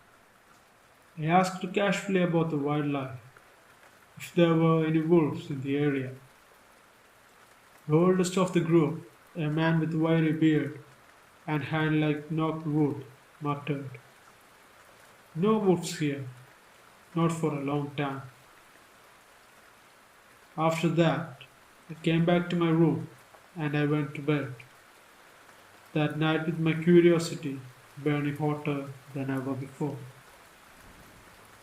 The next evening, I headed into the forest with my gear. The moon was full and hung low, turning the leaves silver. I walked for an hour, setting up motion sensor camera along the game trail and near a creek. The deeper I went, the more wrong everything felt. No crickets, no frogs, no owls either, just completely silent, thick and heavy, pressing against my ears. Then I smelled it. At first, I thought it was just something dead nearby, a raccoon, or maybe a deer. But the longer I stood there, the worse it got. A stench like wet fur mixed with rotten meat, something sharp, metallic, like blood. It made my stomach twitch. That's when I heard the growl. It came from the trees ahead, low and guttural. But there was something off about it. It wasn't purely animal. There was a depth, almost a resonance, that it made sound disturbingly close to a human. The hair on my back of my neck stood up. I swung my flashlight, but the beam caught nothing. My hand shook as I raised my camera and snapped a photo.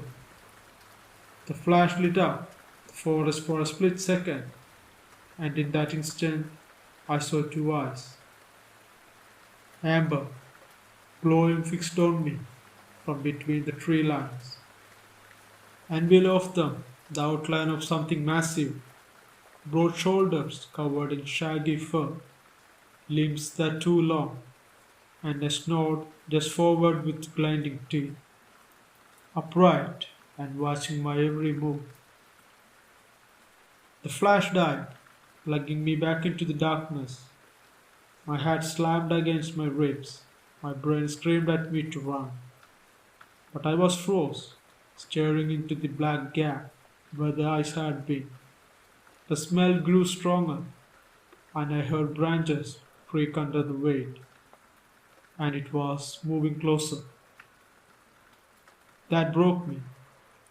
I turned and ran. My flashlight beam swung wildly, catching glimpses of trunks and roots before I nearly tripped over them. Behind me, I heard it crashing through the trees, heavy and fast. but it wasn't on four legs. I could tell them from the rhythm of the footsteps. It was upright and running like a man. When the hotel finally came into the view, I threw myself inside and slammed the door shut. Miss Crane was behind the desk. He didn't ask me what happened. He just looked at me and said, "You saw it, didn't you?" I couldn't answer. My whole body was shaking. I didn't sleep that night. Every creak of the floorboards, every gust of the wind against the window had me on the edge. The next morning, I thought about leaving, but when I checked the camera I strapped to my chest, I found a blurry frame of it, amber eyes, glowing in the dark, for catching the light of my flash. It wasn't proof anyone would believe, but it was enough for me, enough to know I hadn't imagined it all. And like a fool, I told myself I had to go back one more night. That evening, I stayed closer to the inn, maybe a 10 minutes run away. I had my GoPro on, a stronger flashlight this time, even a hunting knife strapped to my belt, though I doubted it would do much good. Around midnight, the forest went still again, then the smell, and then the growl. I was standing in the middle of the forest. There is darkness around me. I have heard wolf before, but this wasn't a wolf. The sound stretched too long, broke half like vocal cords tearing, rising in pitch until it almost became a scream. It vibrated through my bones. When the howl cut off, I realized it was close, too close. Then I spun my light, and there was it, standing at the tree line, upright, chest rising and falling. Eyes locked on me. It took a step forward, claws scraping down the bark of the tree, with a sound that made my teeth ache. After seeing that, I turned and I ran. I don't remember much except the pure panic. My feet barely seemed to touch the ground. Behind me it roared, a sound that wasn't animal and wasn't human either, but something in between. The forest exploded with noise as it chased me, branches snapping, earth shaking under its weight. I reached the hotel and slammed the door behind me. My lungs burned, my vision blurred. For a moment, I thought I was safe. Then the scratching started on my window. Slow at first, then faster. The glass trembled and cracks spread across it. My stomach dropped. My room was on the second floor. I turned off the light and went into the closet. After some time, the scratching still continued, and I didn't wait any longer. I grabbed my bag, my keys, everything I could carry, and I ran. As I tore down from the hotel, I heard the sound of shattering glass above me. I didn't stop to check on Mr. Crane. I didn't look back. I jumped into my car, slammed the door, and drove like hell, tires spinning in the gravel as I fled that cursed town. I drove until the sky lightened with dawn, then pulled into a rest stop and sat there shaking, barely able to breathe. When I finally checked my GoPro footage, most of it was useless. Taking lights, panicked gasps, blurred shapes, but in one frame, frozen in the chaos, you can see it. A face in the trees, a snow, teeth bared, eyes burning like coals. And that image burned in my mind forever.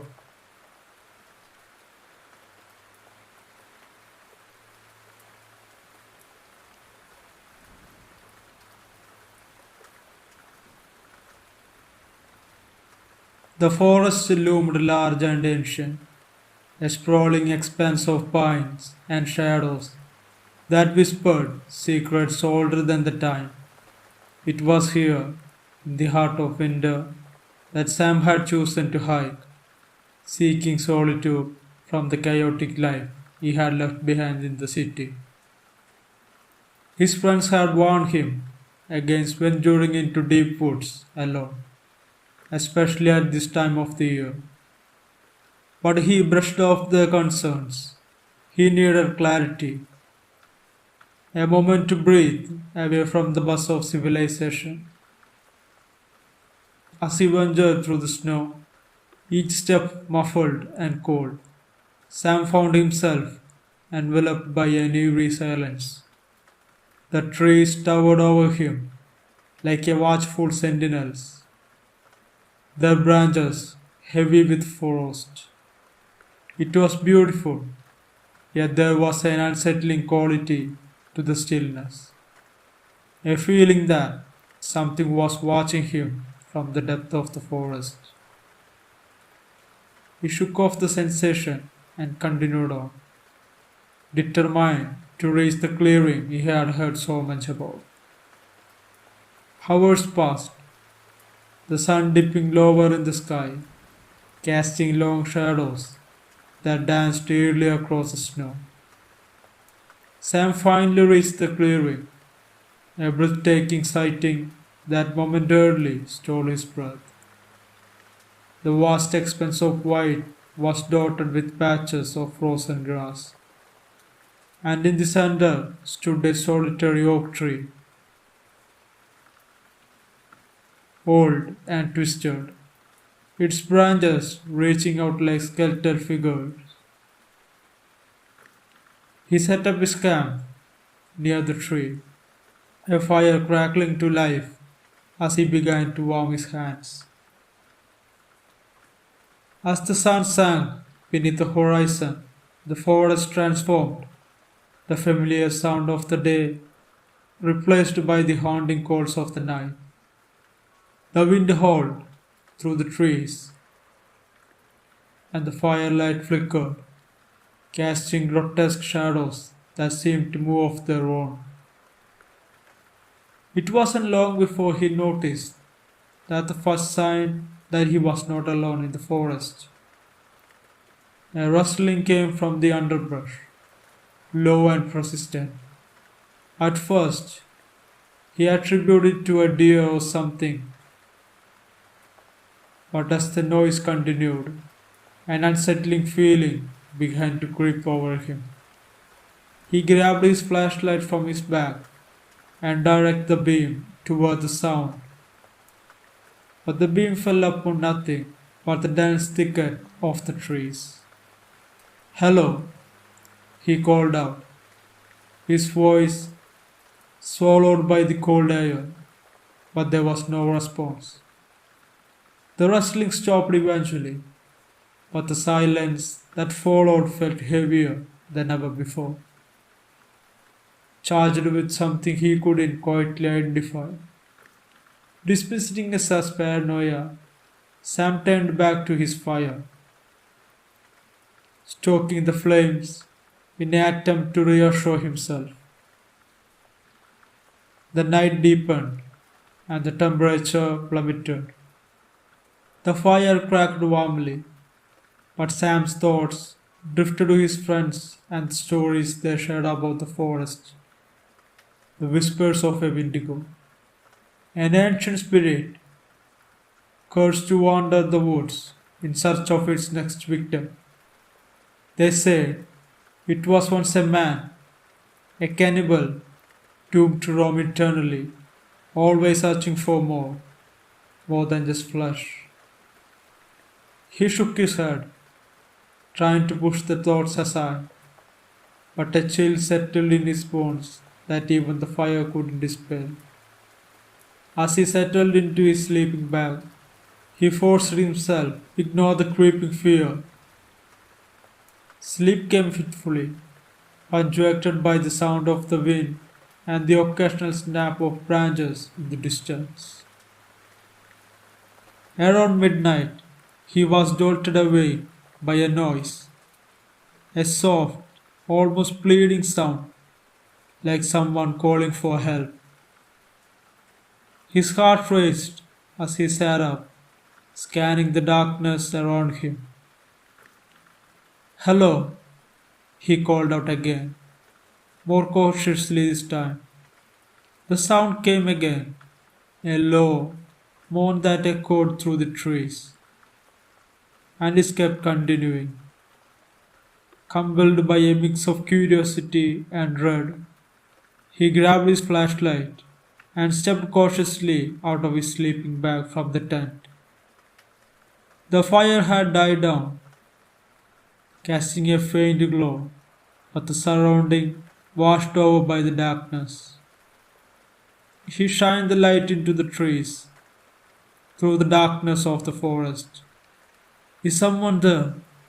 he shouted, hoping against that it was just an animal in distress or something. And then the moan came again, more desperate this time, and he felt a curiosity to investigate what was making the sound. Against his better judgment, he ventured farther into the woods, the beam of his flashlight flickering as he moved deeper into the forest. The snow crunched behind his boots, and the air was heavy with the scent of pine and something else. As he moved forward, the calls transformed, now sounding like whispers. "Help me, please." The voice was hauntingly human, chilling in its despair. He felt a cold sweat trickling down his spine, yet he pressed on, driven by a need to understand what was going on. "Where are you?" he shouted into the void, the echo of his own voice mocking him. The whispers grew louder, swirling around, enveloping him in a cocoon of dread. "This way," it beckoned, a sighing song leading him deeper into the unknown darkness. Then he saw it, a figure just beyond reach of his flashlight beam. It stood between the trees, partially obscured by the shadows, its shape unnaturally elongated. Panic gripped him as he realized the figure was not human. Its skin was stretched over his sharp bones, glistening in the dim light. Its eyes, like hollow pits, stared back at him, hungry and empty, and it had antlers on its head. It was tall. The whispers intensified, swirling in a chaotic symphony of voices that echoed his name, each calling out in desperation, "Sam, join us." The words sent a shock of terror through him. He stumbled backward, heart pounding, but the Wendigo took a step forward, its movements fluid and predatory. In that moment, he remembered the stories. The Wendigo was not just a creature, it was embodiment of the insatiable hunger, forever seeking to fulfill the void it could never satisfy. It fed not just on flesh, but on fear, despair, and the soul of those who wandered too close. He turned and ran, adrenaline surging through his veins. The branches whipped against him as he darted through the tree line, the echoes of laughter and crying pursuing him. The creature followed, his presence a dark shadow that loomed behind him, relentless and merciless. His mind raced as he stumbled through the underbrush. He needed to get back to his camp, back to the light, and back to the safety. The remaining fire would protect him. He had to believe that. Each step felt heavier, as if the very forest sought to hold him back, Finally, he burst into the clearing, gasping for breath. The fire was nothing but dying embers. But he fumbled for the matches in his pocket, desperate to reignite the flame.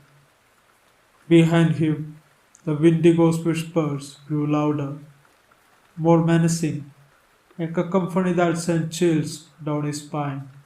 He struck a match, the tiny flame flickering to life as he held it to the fire pitch. With a whoosh, a fire sprang back to the life, crackling and hissing as the flames danced upwards. The heat washed over him, pushing back to the encroaching darkness. The whispers faded, replaced by the crackling of the fire, but he knew it wouldn't be long before the creature returned. As the fire blazed, he grabbed a heavy branch and positioned himself near the flame. Heart pounding, hours passed, each minute feeling like an eternity. The cold seeped into his bone, but he dared not let his gaze wander from the shadows, knowing that Wendigo was lurking, waiting for the right moment to strike. At the dawn, the forest took a new life, but the fear remained. The fire burned low, and the oppressive silence returned. Sam's mind raced as he thought of the trail back to his car, a grueling trek through the haunted woods. He had to leave before the night fell again. With a shaky breath, he extinguished the fire and gathered his things, determination coursing him through. The sun rose higher, illuminating the path ahead him. He retraced his steps, the whispers still echoing in his mind, a haunting reminder of the terror he had faced. But as he reached the edge of the clearing, a new sound caught in his attention, a soft, eerie laughter that floating on the breeze. He turned, and there, standing just beyond the tree line, was the Wendigo. Its hollowed eyes glistened in the light, a grotesque smile stretching across his sculpted face. "Sam, you can't escape." He stumbled back, fear overwhelming him as he turned to run, his heart racing faster than ever. The laughter followed him, echoing through the trees, mingling with the wind. He sprinted, his lungs burning, snow flying beneath his feet. The trail seemed endless, the forest twisting and turning, branches clawing at him as if trying to pull him back to the darkness. He could feel its presence closing in, the whispers growing louder, a symphony of hunger and despair. Finally, he brushed through the trees and stumbled into the clearing. He fumbled for his key, hands shaking, and threw himself inside, slamming the door shut behind him. The engine roared to the life, and he peeled away, leaving the haunting forest behind him. As he drove, the laughter faded, but the memories of the Wendigo lingered, echoing in his mind. He knew he had escaped for now, but he could feel the hunger still, a whisper at back of his thoughts. The Wendigo was still waiting in the forest,